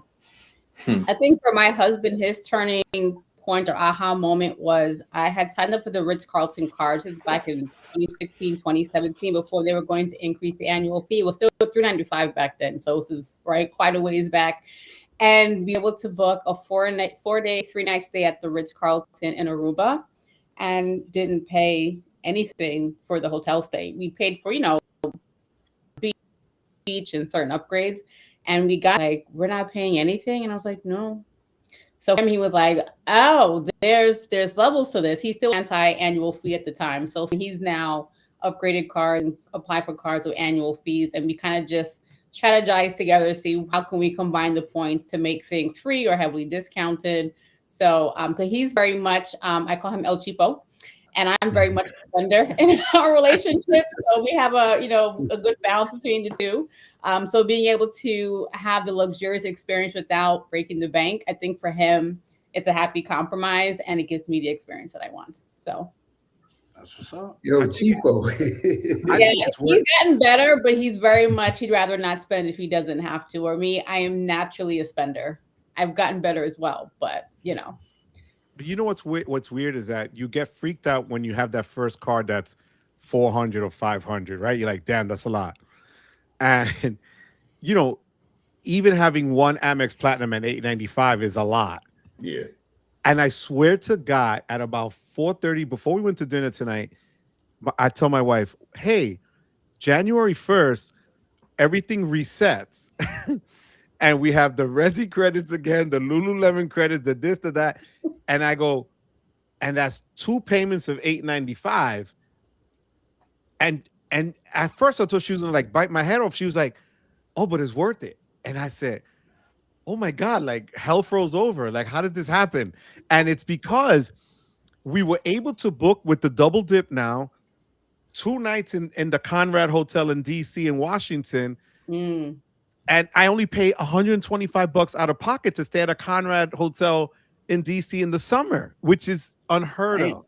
Yeah. Right? Yeah. So it's that kind of stuff that, all right, you kind of prepaying, and I get it. And we all talk about it. You're prepaying for it. But at the same time, not only are you prepaying, but you're getting an elevated stay that you normally. I was used to the first 20 years we were married of going to freaking Best Western. We were talking about the other night with Anthony. Best Western, and then it became Best Western Plus, and I thought that was the shit. Like, I was like, wow, Best Western Plus, you get a hot breakfast, right? Now, I went and saw the most beautiful room I ever saw was Chad's room in New Orleans. Yo, we was just talking about that room yesterday. How big? Describe that room, Papa. It was massive. They said we have the pleasure of Mr. Allen. I love it when they call me Mr. Allen. I get off. and then they use the word complimentary. Every time I hear the word complimentary, like my soul just screams. But they said we're gonna upgrade you to the room. I didn't think it was gonna be nothing. I'm like, Joe, come on, come check this place out. Living room, dining room, sitting area, second bathroom, laundry room, bedroom. I'm like, God damn. I offered to be his side piece. I swear to God. It looked like an alley. I'll come in at night. When rain is knocked out, I'll sneak in and go to the second room. Wow, man. Yeah, that room was crazy. It was massive. Bella, it was an apartment. Wow. An apartment. Like with a real wet bar, like a giant ass bar. Like nice. Next level. And I said, what the hell? What did you pay for this? $0. And what did you use for that again, Chad? What? I had used points and I had diamond status, and we had checked into the Roosevelt in New Orleans. I wasn't even expecting to upgrade because I knew all creators was coming. So I figured the traffic wouldn't permit it, and she suggested it, and that I shut what they call the F up, and that closed mouth got fed that day. That's what I'm talking about.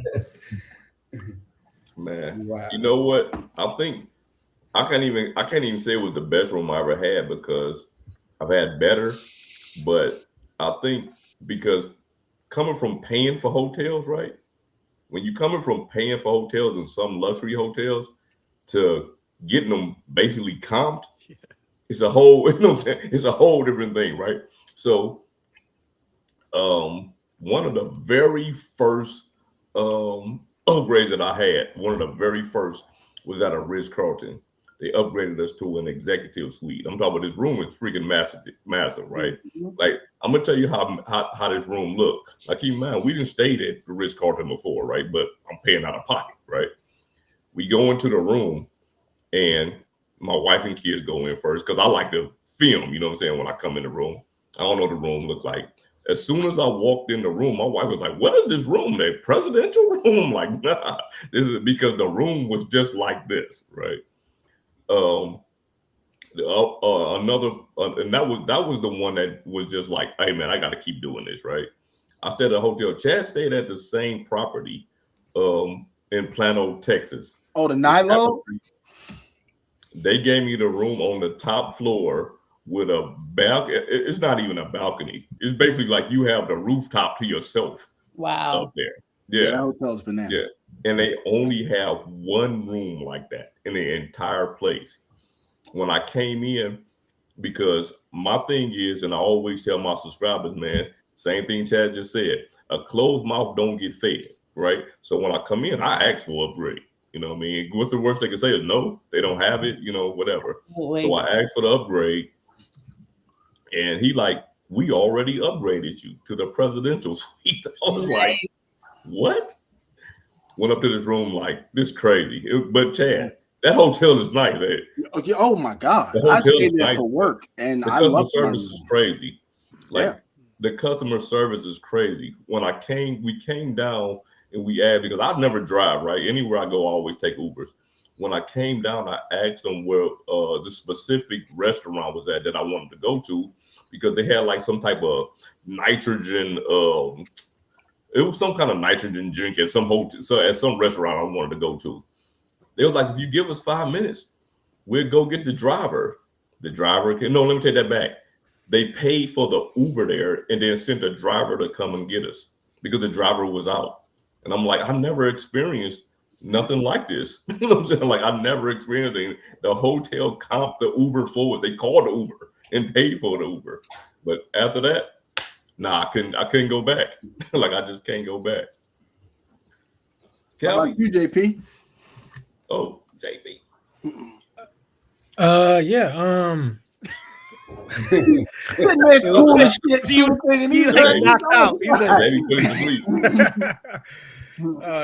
Forgive me, I'm on week 6 and I didn't get any sleep last night. But no, it would be me and my wife. I guess she's my fiance or girlfriend at the time. We went to London, and I actually that was my first Amex card, Amex Everyday actually. Had points for that, and we had a Chase app I preferred that has like, I think it was like 80 or 90,000 points for that. And we paid, the flight was paid for through the Amex points with Delta, and the hotel, the Andaz Liverpool in London was paid for with the Chase points.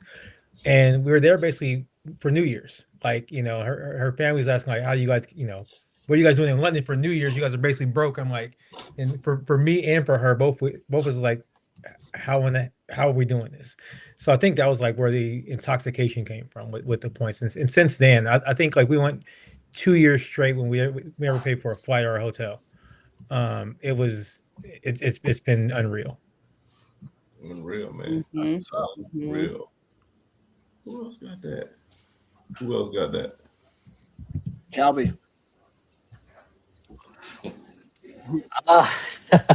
So my experience with credit cards, it's kind of weird. I guess it's not really normal because I feel like I really got into the credit card game during the pandemic when no one could travel, no one could get a hotel or airplane during that time. But one thing that got me onto credit cards a little bit more, and I know a lot of people hate it, is that Apple Card. Like it was so easy, everything was like paid.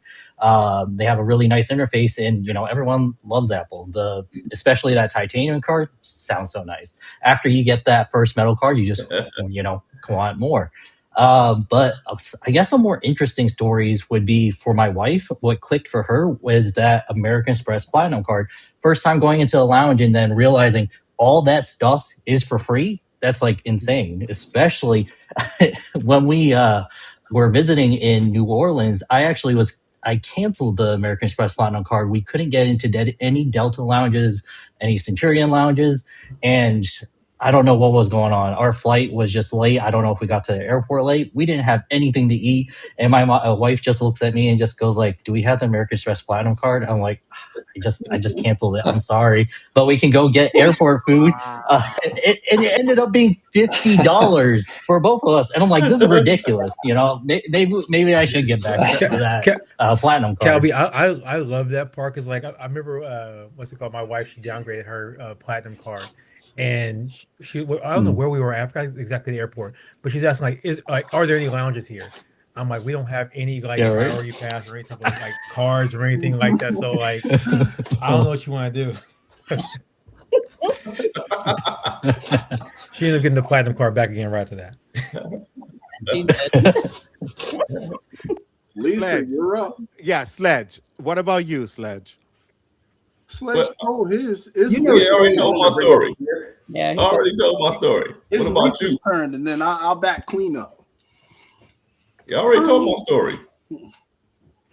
Who's that? Well, an aha moment or something that kind of we've touched on a little bit throughout this show. I hope this ties to the question and what you guys, the direction you wanted to go. But like how Bella was saying, there is no more job security, and you, Chad and Sledge was touching on doing, having an understanding of the fundamentals of your investments.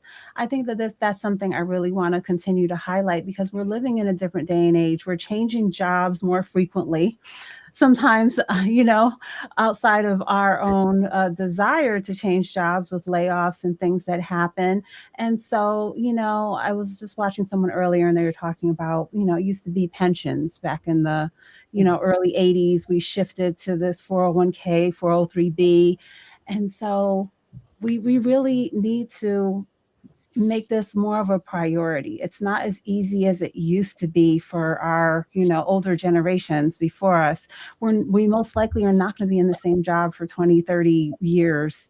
And so that leaves us with a lot of different investment accounts. And so we have to have an understanding.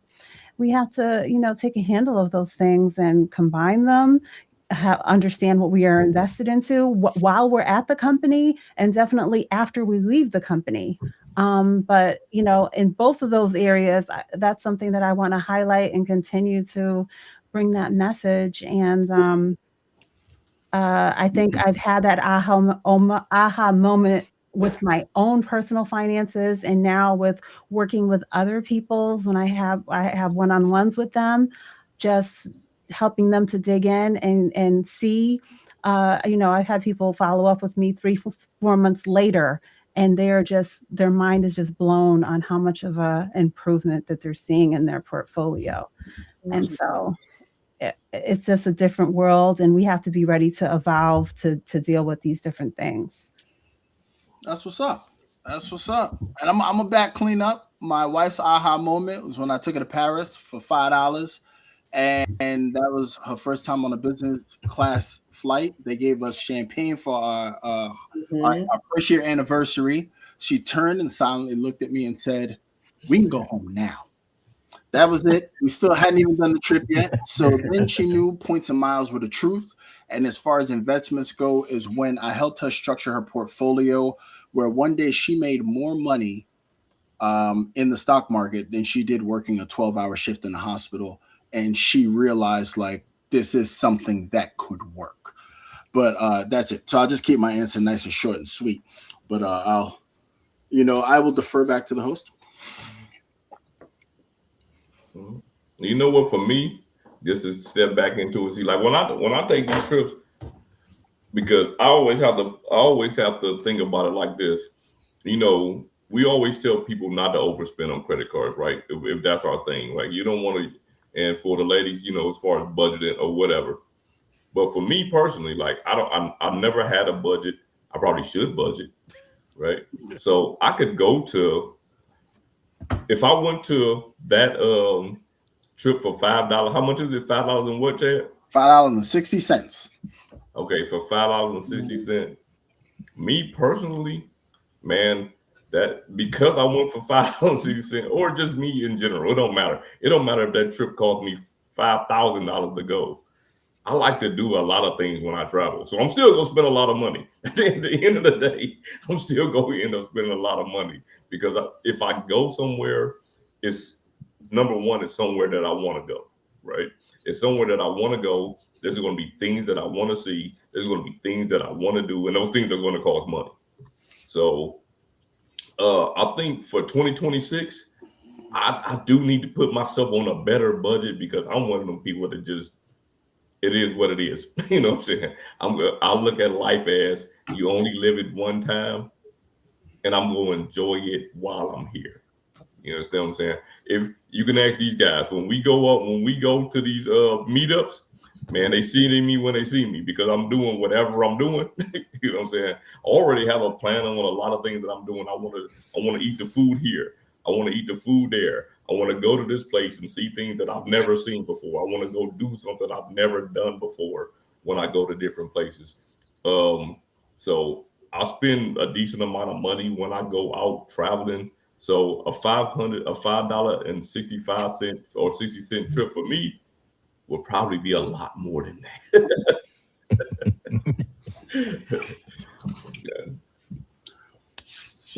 All right. But I do got a question for everybody. And this go include everybody. If you could only hold one stock or index fund and one credit card for the next decade without changing it, what would be that forever combo for you? We're going to start with Mr. Investing with Rod. I knew it, man. Why do I got to go first every time? Hey, I'm trying to cheat on somebody else, man. If I had one stock, and I have several right now, I wouldn't even go stock. If I had one investment to make for the next 10 years, I would go Bitcoin. I see where the world is going. I'm actually doing it now. I've been out all day, and every dollar I spent came from crypto. Not Bitcoin per se, but everything was crypto. So it wouldn't be a stock, it would be Bitcoin. Bitcoin is boring, but it's only 21 million of them made and only 2 million left, probably less now. Supply and demand is going to eat that up. Right. One credit card, if I had one credit card, with what I'm doing right now, I wouldn't have no credit cards. I would have the Uphold debit card because I'm also earning 4% no matter where I go. I don't have to pick and choose and try to figure it out. 4% in XRP. What is it called? Huh? What's it called? Uphold. Uphold. So I see the writing on the wall, and I think people are traveling with me. This is me personally. I'm still all into points and miles, but as I look at my setup, I rarely was frequenting the airport lounges. I still have the cards that I get the upgrades for the hotels. Citi showed me love and then came up with a way I can transfer and get American Airlines miles since I'm an American hub. I pretty much eliminated most of my annual fees and just everything I'm doing now. And I look at my community for Points Blank Travel, from the travel points and miles, and everybody who follow my channel that are true blue subscribers. I put it out the other day. The reason they're not seeing content as much on PBT and more on Investing with Rod, I think they need investing advice right now more than they do how to travel advice. And that's just me. So that's why you didn't hear a credit card and you really didn't hear a stock. I'm looking long term because it's about to get a little funky in the kitchen. Let's put it like that. I kind of agree with you. Joe Barreto, we're going to go backwards. Mr. Joe Barreto. Joe should have went first, man. Why? He will next time. So for investing, that's a tough one. I'm going with my girl there. XRP, and what was the other one? Was it Ethereum that we spoke about at one point? But I'm letting it rock there. I'm just gonna, I'm not into investing like that. I just never been, to be honest with you. I got into it honestly again because of Lisa. But credit. So if I had to do that, that would be that. I guess maybe Ethereum because long term you sit on it and it's crypto. It'll grow later on. But credit card, it was a toss up between the Platinum and the Hilton Aspire, and I'm gonna have to go Hilton Aspire for one reason, and that's because I can probably get more bang for the buck, hotel stay wise in general, and you still get some of the higher end perks by having the card no matter what. You get still some, travel credit for United. You still get, you do get the higher elevated status at the hotel, and you also get resort perks and things of that nature that help offset the cost. Okay. Hey, before we go to the next person, Chad, I want you to respond to this comment. It's not really $5 if you count the spend it took to get the points. I hear that all the time, and I agree. I agree with all due disrespect. And the reason I say that is because here's the thing. I spend the extra $5, yes. All year I spent to gain these points.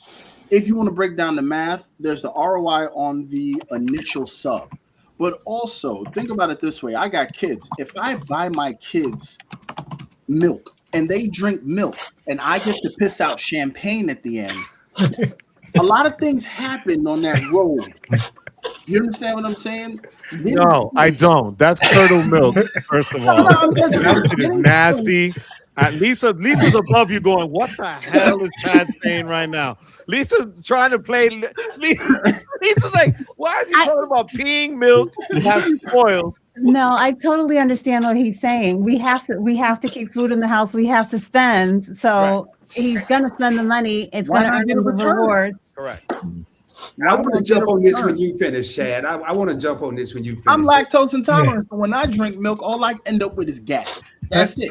But if I get gas, but I get to lay flat in a bed across an ocean, I mean, I'm not giving that up. So I totally agree. Yes, there is spend. You have to spend to live.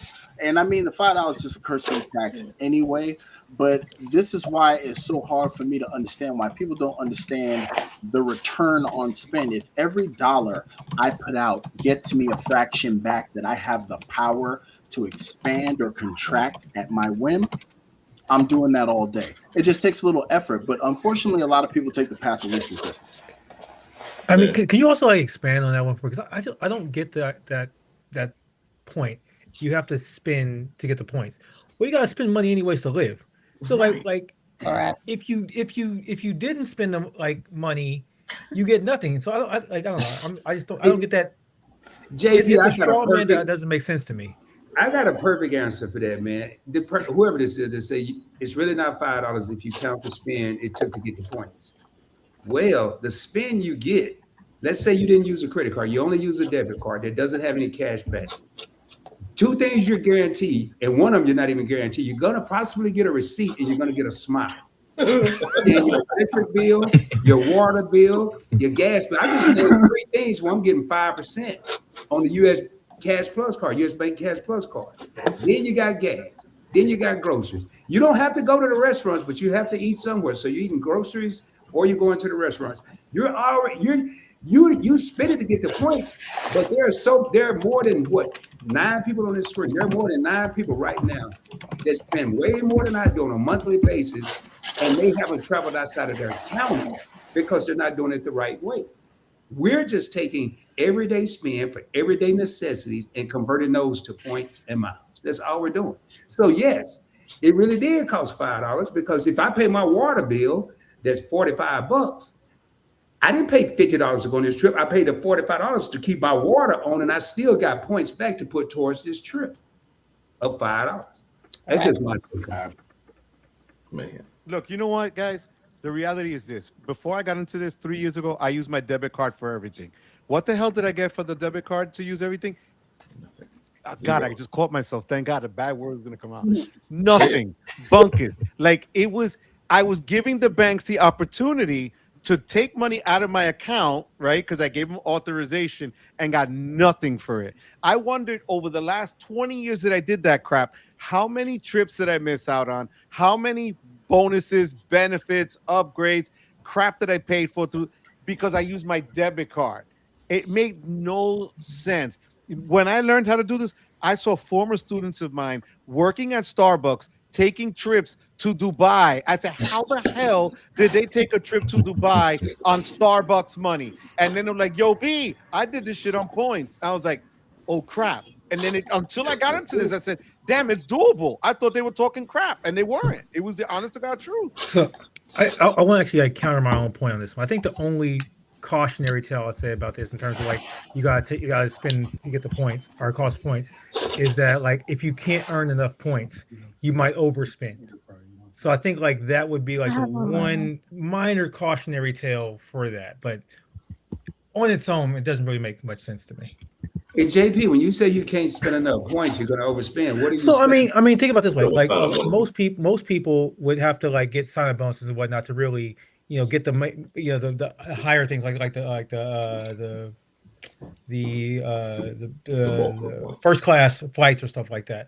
But if you're saying, I was going to have a card, I'm going to organically spend. If you're earning on the lower end, you're not really going to be able to like gain that many points except doing sign-up bonuses, which might put you in a spiral. But I had to spend $4,000 to get X, Y, X number of points, which could be bad. But if you are living within your means, spending how you got to spend, and being responsible about it, it's not really a problem. And at the end of the day, yes, it costs points, but those points, kind of like we were saying before, you're going to spend that money anyways. It might take a bit longer if you make less money, but at the end of the day, you're still going to spend that money. But yeah, that's like probably one cautionary tale. Yeah. In terms of like, it might take you longer to accumulate those points. You might spend more than the money that you actually have. Well, see, I wouldn't even apply for a card if I didn't have a strategy to get the minimum spend requirement anyway. I wouldn't even apply for that card. So I wouldn't overspend. I've never overspent on any. I would never bought anything other than what I had. If I missed the bonus, I missed. I agree with you, Rob. I'm just saying, I think like, even for myself, when I first got into this, I don't think a lot of people like the level of like, knowledge you have in terms of like doing this type of stuff. I think it's higher than most people who are coming into this. So they're seeing like, oh, like, for example, like we were saying earlier, I got to spend $450 for an annual fee for a card. What am I doing? Not thinking about the return you're getting on this, or thinking like, oh, I got to spend $4,000 to get X number of points, not knowing how much those points can be worth or leveraged for. So I think if you're not knowledgeable about what's happening, you might get yourself into because that's what the credit card companies want. They want breakage and they want people spending more money than they have to. They're trying to get you addicted to doing it. So I can see like where the problem can come from. But like you said, if you know what you're doing, you're not gonna get the card, or you're not gonna do these other things. So that's why people come here, and that's why they learn from this group here. So I think that's a thing to learn. And then also for the commenter, there was no disrespect towards you. I was just being funny. I don't want you to take that into the new year. But this actually goes into, I got a live coming up this Saturday, the psychology of credit cards, where I actually delve into some of the things that credit cards use to affect how you think about credit cards, and why some people are into it, some people get hooked on it, and why some people might not need to be in it who are already in it. So just a shameless plug there.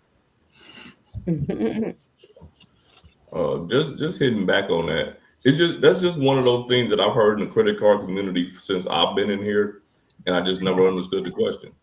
You know what I mean? Like even what JP said with the sign-up bonuses, right? If you live by yourself, if you are an adult who lives by yourself, man, milk is like $6. It's easy to hit a sign-up bonus at this point in time.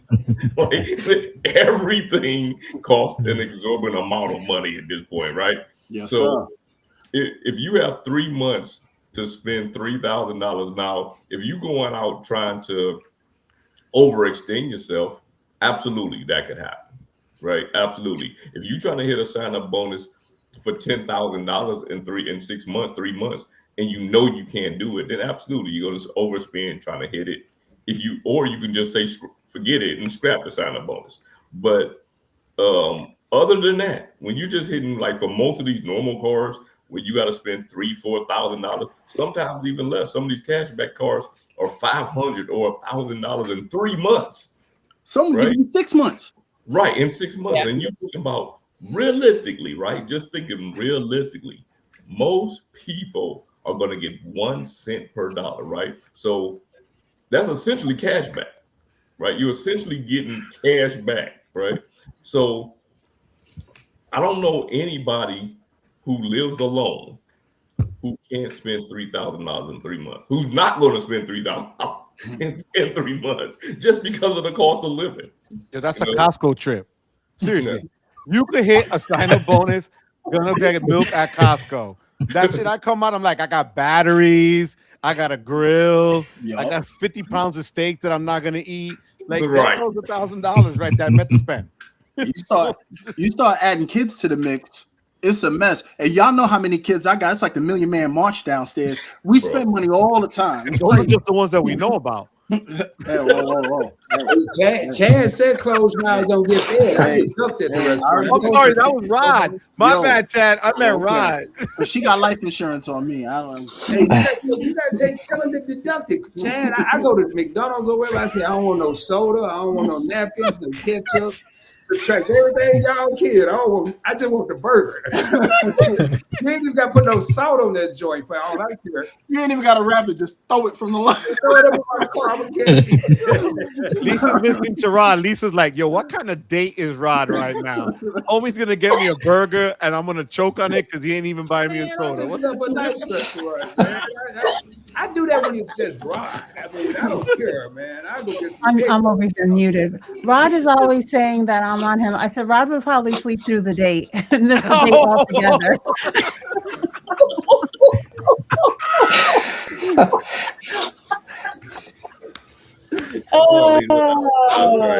It wouldn't cost me no money. Rod's a super cheap date, bro. What the hell? That's funny. A cheap date, man. My bad, Miss Karen. I just don't overindulge. No, I love it. I love it. All right. Man, it's 8. I know Anthony got to get out of here. We've been holding Anthony up. I ain't even heard Anthony. What's up, bro? Anthony, what's going on? Before you get about it, all right. We gonna hold on to now. We got 16 minutes. Anthony, before we get out of here, again, I want to make the white guy the face of the channel, so we can go ahead and expand them again. There's affirmative action. You got anything that you would like to say? I'm not going to do that.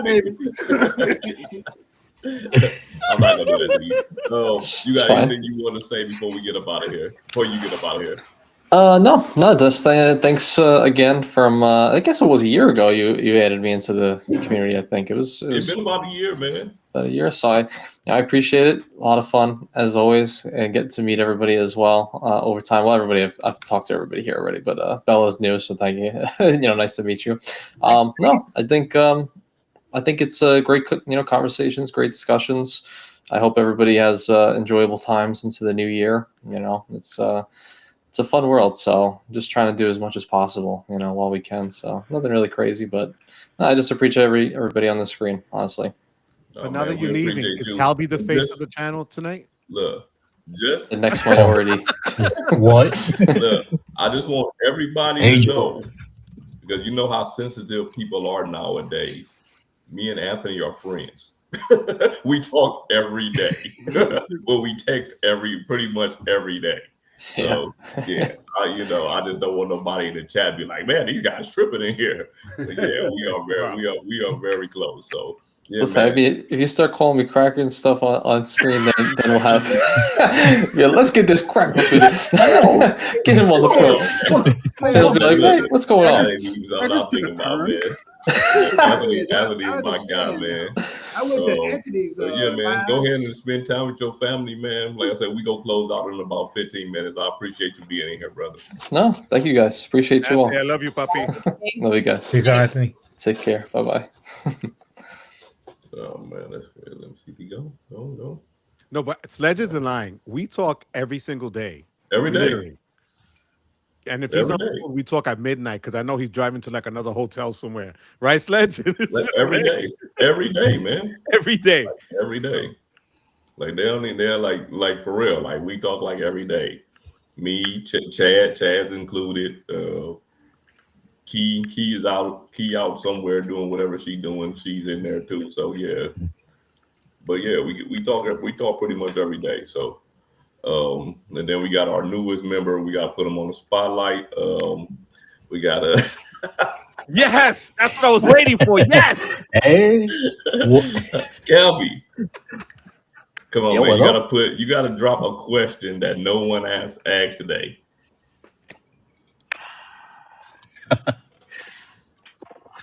a question. It's starting to become the end of the year. I'm really concerned about what's going on.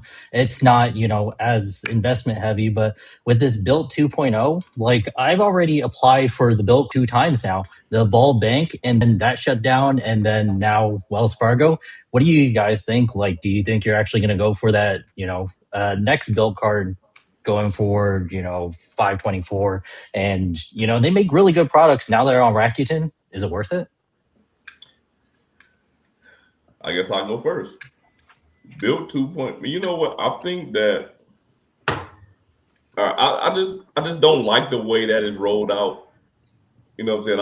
I'm not saying I'm not going to apply for it because it's definitely possible. The Bilt program is a good program. For me, it's a slow roll at the moment when they start adding mortgages and stuff different. But man, I just don't like the fact that they're going to move. I got it. They moved to another carrier. I get it. But now I'm forced to open up another Wells Fargo card. It's going to open up another Wells Fargo card for me that I already have.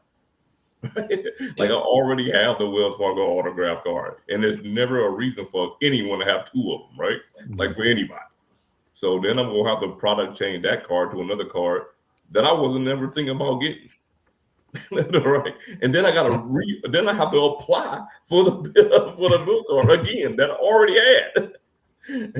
So I just don't like the rollout of it. I'm not gonna say that I'm not gonna get it. It's February, right? When it comes, February 7th, I believe. February 7th, yeah. And it's through cardless, and I hear so many bad things about cardless as well. Luke thinks it's on the downhill after you get cardless. It's done.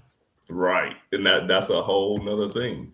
We talking about some issuer that, man, you know how these new issuers are, man. Sometimes look at the Mesa card.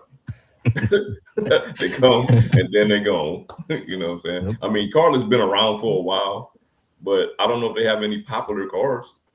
I mean, like I don't know if they have any popular cards. So I don't know. The only card I can think of that they have is a Qatar card, but ain't nobody running to go get that when there are other options. I think Bilt 2.0. I just think it's a castle being built on sand. The foundation just isn't there. Foundationally speaking, they tried to be a trendsetter. They tried to be a market mover.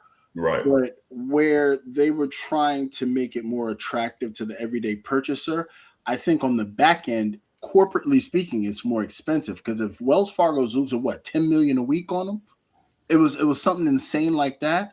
I don't care how many milkshakes you bring to the yard. Nobody's really going to want to pick up that business line if they're going to lose 8 figures a week. Nobody got that to lose. Sure. And if they got it to lose, they really don't got it to lose. You know what I mean? Because it's like, then they give up their spot. I'll wait and see what they do. And I'll definitely watch everybody else get the card, but it's a hard no. Yeah, for me too. I'm going to get it. Sleepy Rob said he had the Carlos Avianca Life Miles card. No, but look at right now. Rakuten is backed by Imprint, right? Is that the name of the? Yeah. And who the hell has heard of Imprint? I had never heard of it, right? So I mean, they're the anchor for that particular card. So yeah, for sure. I have a feeling Bilt could do it. I mean, the good thing is that Bilt actually has their transfer partners that are fire. That's their strength. Yeah, for sure. And branching in now that Mesa's done that whole 8th month, they got people out there that are willing to put money of their mortgage into a card. That's one of the reasons why I think it'll succeed.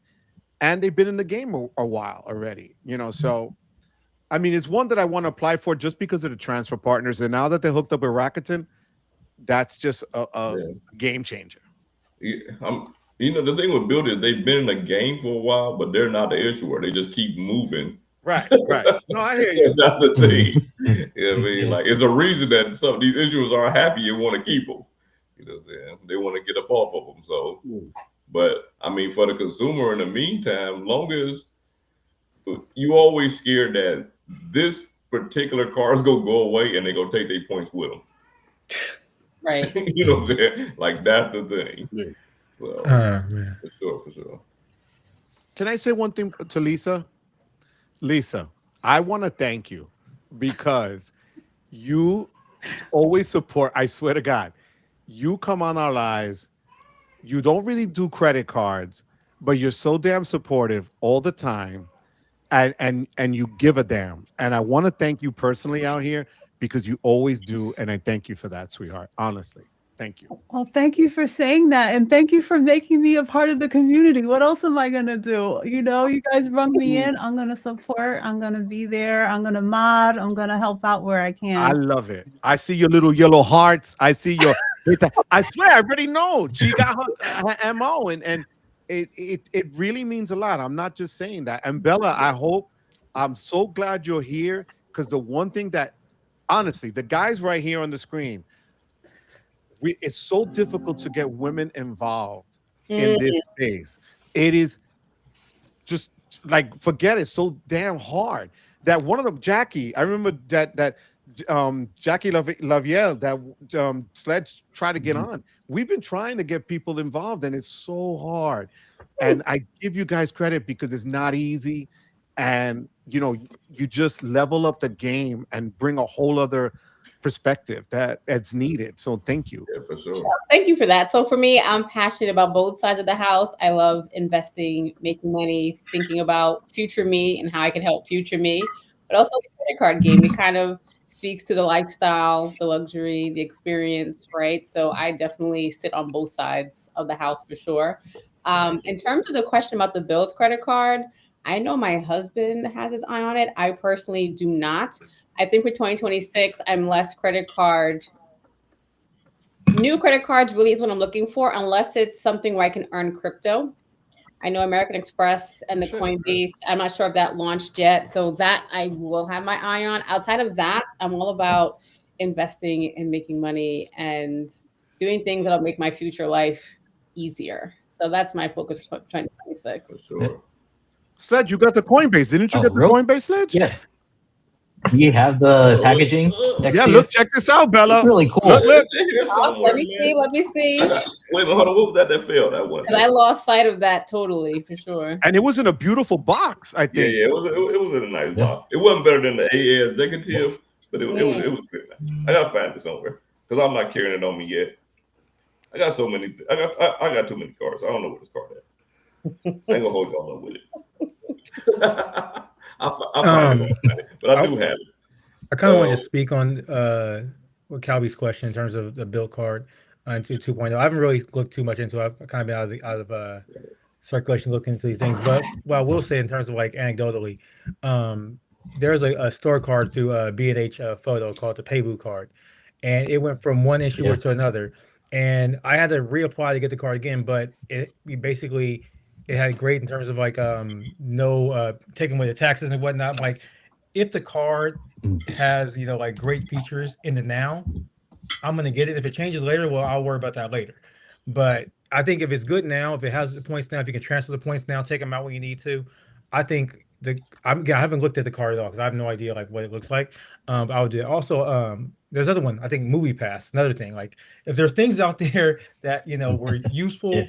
You can use them in the now, use them now. And if they change later, worry about that then. That's my 2 cents on that. Yeah, for sure. I don't know, man. It's just something about having to apply for a card that I applied for before. You know, it's just something about that, man. Right.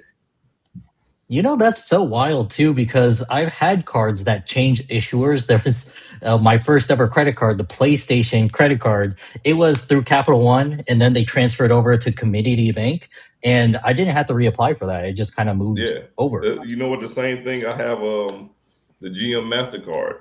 It moved over from Goldman Sachs over to Barclays. Yeah. Yeah, man.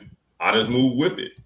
You know what I mean? Like I didn't have to reapply for the card. Not that I would reapply for it, but yeah, it just moved over there. And I don't know where my Coinbase started at. I'm just losing all kinds of stuff. Sorry about that. But yeah, I got a question for y'all. This is points versus cash back. We gonna start with Lisa J. Stocks. If you had the choice between $5,000 in travel points, and I already know what your answer gonna be, versus $4,000, so you're losing $1,000 in a brokerage account, which one are you taking today? You already know. Like I said, I barely travel. I'm going to take $4,000 and make that grow, and then I'll have my 5,000. Soon enough. Okay. Well, you should ask me that one first, Sledge, man. Okay. You would take the 4,000 too, right? I'm gonna take the $4,000 and flip it like pancakes easily. And I'm gonna take a trip, and I'm gonna get a hotel, and I'm still gonna have some money left over. And those points, I'm gonna take the 4,000, put it in a brokerage account. I need to start letting y'all invest for me and just sit back and say to get rich. Y'all make this sound too easy. Well, it's not that easy, but it's not that hard either. Yeah, y'all make this sound too easy. You just take the money, invest it, and then you might as well be rich. So I'm gonna put my money over there investing with Rod. Man, don't do it with me because you're probably chicks both done. We'll both be broke. Did you be mad? Well, let me know, Sledge. I don't charge, man. I'm free, dog. Hey, let me know, man. I'll point you in one direction or another. All right, for sure. I got a small amount of knowledge in it, man. I do a little something. Bella, 5,000 in travel, 4,000 in brokerage. I will take 4,000 in the brokerage for sure. I'd rather take the money to invest it. And the other question that we were talking about before, as far as one credit card and one stock, I would definitely have to go with the Platinum card. That's the one card that's a universal card. I could drop everything else, so it would need to be that. The one stock or ETF, I would say, is FDVV. It's a high dividend ETF through Fidelity. I like it because the price point isn't overly expensive, but it does pay dividends. It does put you in a pretty well diversified from an industry perspective. So if I could just keep that one stock in my portfolio, I would keep that. That's what's up. That's a great choice, Bella. I haven't met you. I'm Rod, by the way. But you know what? A lot of people don't know FDVV outperformed most dividend ETFs in 24, 25. Mm-hmm. I invested in it. I would take that one over any dividend ETF. It's a good one. It's definitely not well known. People tend to stick with VOO, SPY, and all of those because it matches the S&P 500. But FDVV I find to be a really good one. So. Yeah, I sold VYM and moved it to FDVV. Nice. Oh, I'm writing this down. Right. Get your pens. As my boy Calvin would say, man, get your notebooks out. Yeah, I don't even play with it. I'm gonna just slide my answer in real quick. I'm gonna go with the pack, do VOO, set it and forget it on the S&P 500. And I mean, if I could split it, I would also double up on the ETF for the Russell Index as well. For the Russell 2000, I like those some of those good companies as well. And my one card would be the City Strata Premier. So many multipliers. It covers so much stuff that I spend on anyway. It would just be my skeleton key card. Okay. Wow. Well, I would invest in LMNOP And, I might split QRST, but yeah, I ain't even gonna front. Lisa, I love you. I look at Lisa and I'm like, she's like, you failed, Grasshopper, you failed. So it's just like, look, the reality is, would I want the 4,000? Hell yeah. Would I know what to do with it? Hell no. So give me the 5,000 in travel. I'm gonna break it. I'm gonna be 60. You know what?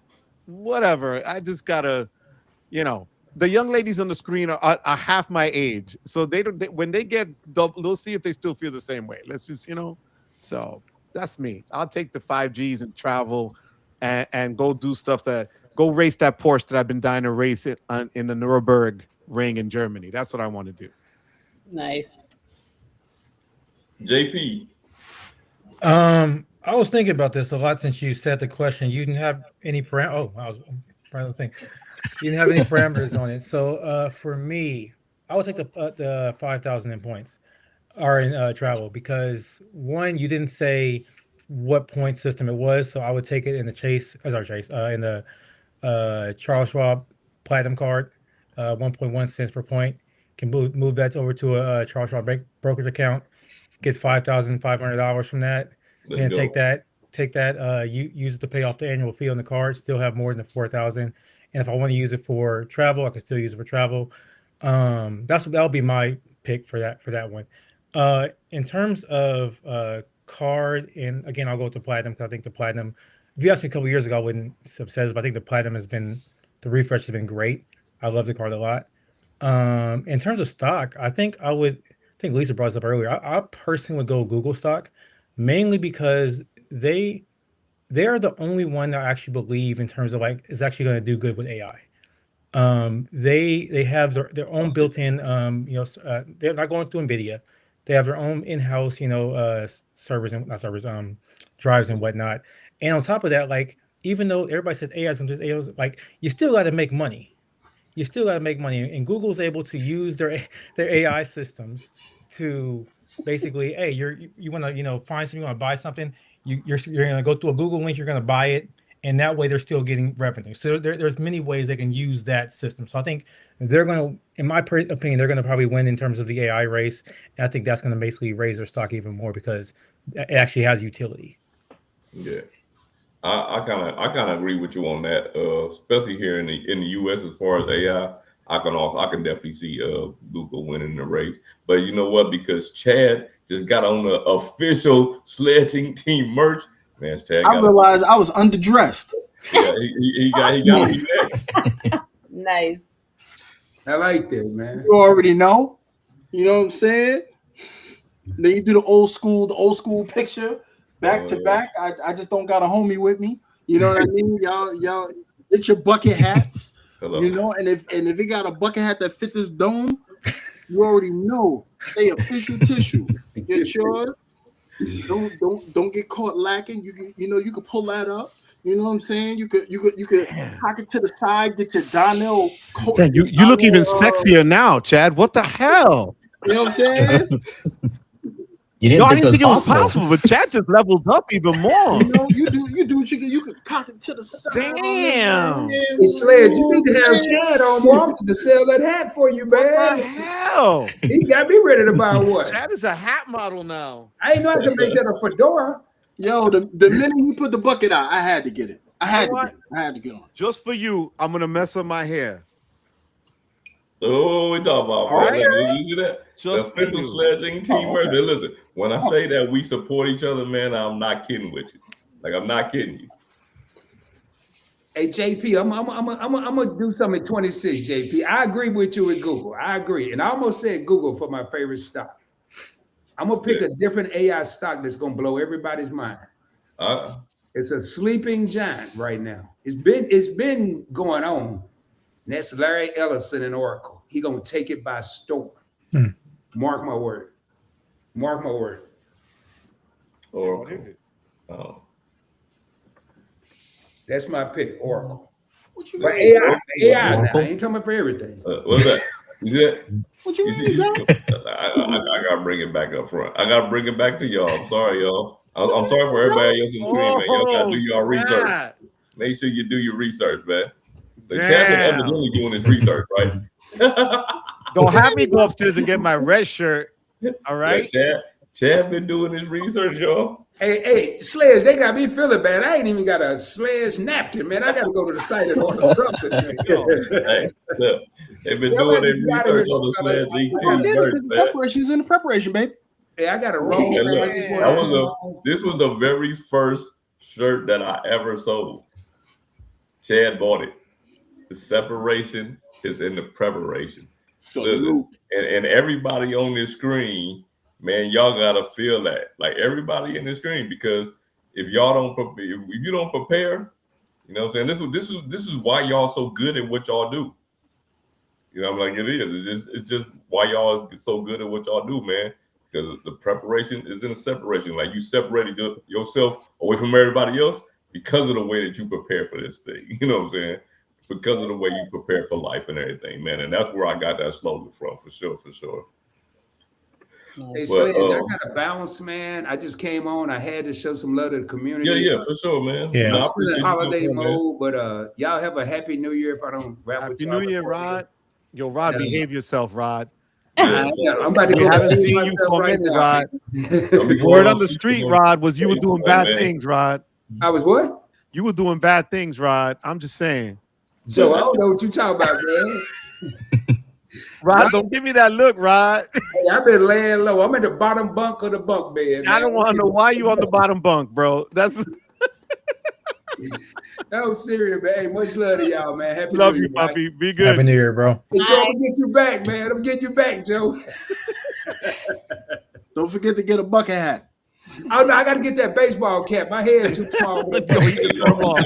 The funny thing is, the only two shirts I can't find are mine because I always forget to wear mine. And I got a Credit Coquille. I got Joe's shirt You do. that I took You do. all the way to Athens. I remember with me. that. I took it to Athens and Germany because when I travel, I Wow. take all my creators' merch with Right. me so that people could know all over. But unfortunately, I just couldn't find Joe's shirt, and I don't even have my own shirt. I don't know where I put it. That's not important, but you know, I always try to show support to everybody. No, Chad got the champion gear. So Chad got the best quality of all of the gear for sure. Like Chad has the best quality of all of the gear for sure. No, Hey, y'all, I might have head out too, though, but it was great being here. Appreciate y'all I having me on. guess Happy this New is Year. our- This is our way to say peace out, people. Yeah, for sure. Lisa's looking. Lisa's like, yo, I could have said, Appreciate you, man. peace Thank out. you, man. Take care of that baby, brother. Yeah, let's go. Good night. Saying about me over there. See? Calby's like, damn. And then there was one. Everyone's ganging up on me. I'll put him in the middle. Calvin, you going back in the middle. Oh, see, there you go. Punch and joke. Hey, I had to highlight this comment, man. It's just a good comment. Oh, James. Touche. I love James. Cool dude. It is what it is. Yo, Sledge, thank you for putting this together, puppy. Hey, man, for sure, man. Hey, look, before we get out of here, man, anybody got, well, you know what? Yeah, forget it. I'm not going to say anybody. We're going to start with Bella. Any parting words for the chat? Oh man. So I will say, regardless of how 2025 may have ended or is ending for anyone watching, just know that it's not forever. 2026 is a great time for a fresh start, new lessons, new opportunities, and just go into the new year with good energy and be willing to just be fluid in your thoughts of how the next year is going to pan out. That's fire. The Queen. Lisa J. Stein. Thanks for another great year of being a part of this community. Like Joe was saying, thank you for the support that you guys send my way. And, you know, Bella, I hope to do something with you if you feel that our content aligns. Chad, Darius, Key, I look forward to these community lives as well as, you know, connecting with those that were not here with us tonight in 2026. For sure. Yes. Mr. Wepa. Yo. So I love these. I mean, Bella, you could see, Lisa already knows. Sledge and I do a million lives. I swear. Sometimes we'll go 3 times in a week, 4 times in a week. It doesn't matter. Honestly. And we enjoy it. And the community we have is phenomenal. Honestly. You could see by the love that they show us and the comments and things like that. I'm just thrilled to be a part of it. I thank you guys. I pray that 2026 is amazing for all of you. And not just in this space, but in the things that really, really do matter, like life and health and family, and just enjoying. God bless you guys. And thank you for allowing me to be a part of it. I really do appreciate that. For sure. Well said. Yes. Thank you. Mr. Chaz, Money Minutes.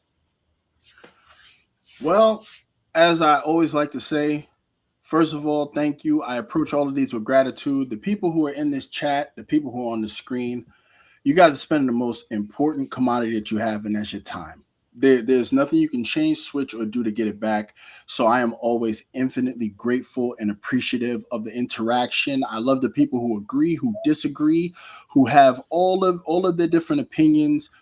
You could be anywhere else, but you decided to be here. And as I always say, to end my own lives, you guys are the creators of the creators. And I am honored to share the stage with my fellow creators. And I love the fact that every time I get on here, I know I am the absolute worst that is on the screen. That means I always have something to learn from the people around me. And I appreciate you. Thank you. Man, let's go. Calby. I'm so glad I didn't have to follow Chad and you know his commodities and his elegant speech and everything. So let's go. Now I'm in the spotlight. Oh no. But no, I mean, this is really awesome community. Just like, you know, these lives are really long, and most of the, you know, everyone's that's been staying on for what is it now? 2 hours and 11 minutes.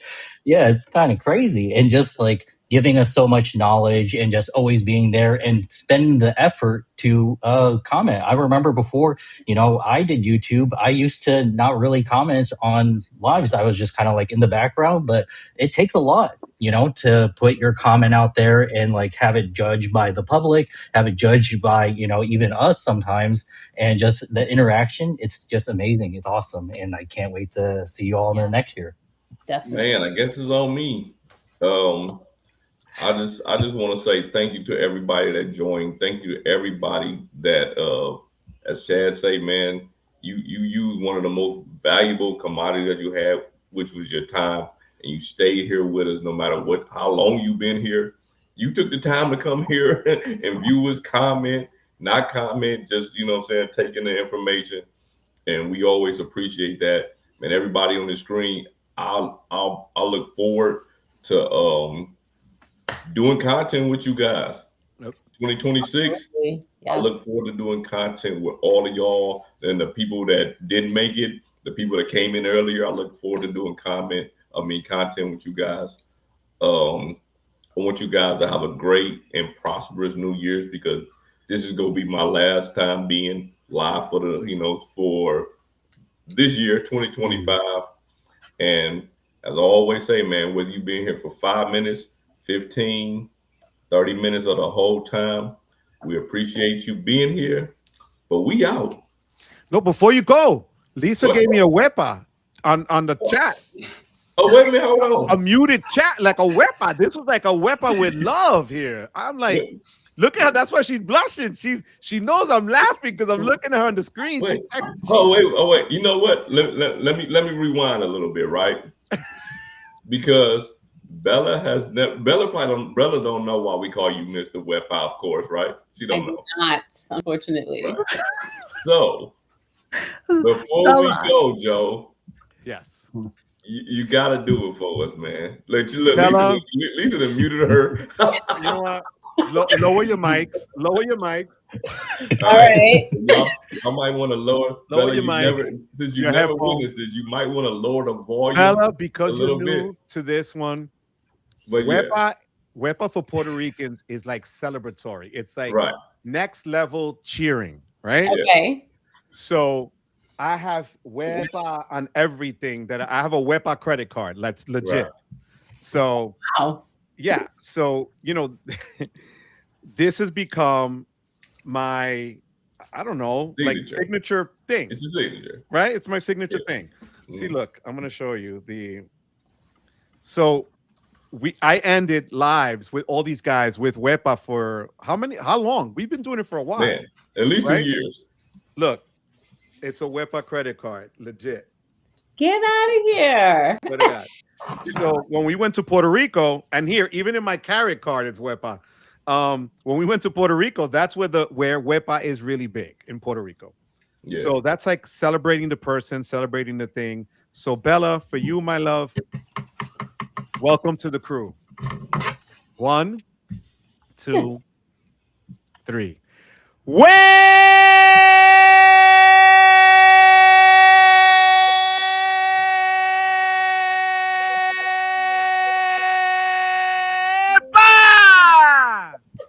Let's go. All right, that was great. But here's the thing, Bella. Whenever you do content over on the Joe Barreto channel, You're so right. you have to finish it with a Wepa of your own. Now, and they here's the grade thing. you. They grade you. The chat grades you. The chat grades you. I grade how hard. well you do, and you have to follow that. Oh my. So Okay. Bella, the joke is I asked for a pass when I No. came on the show.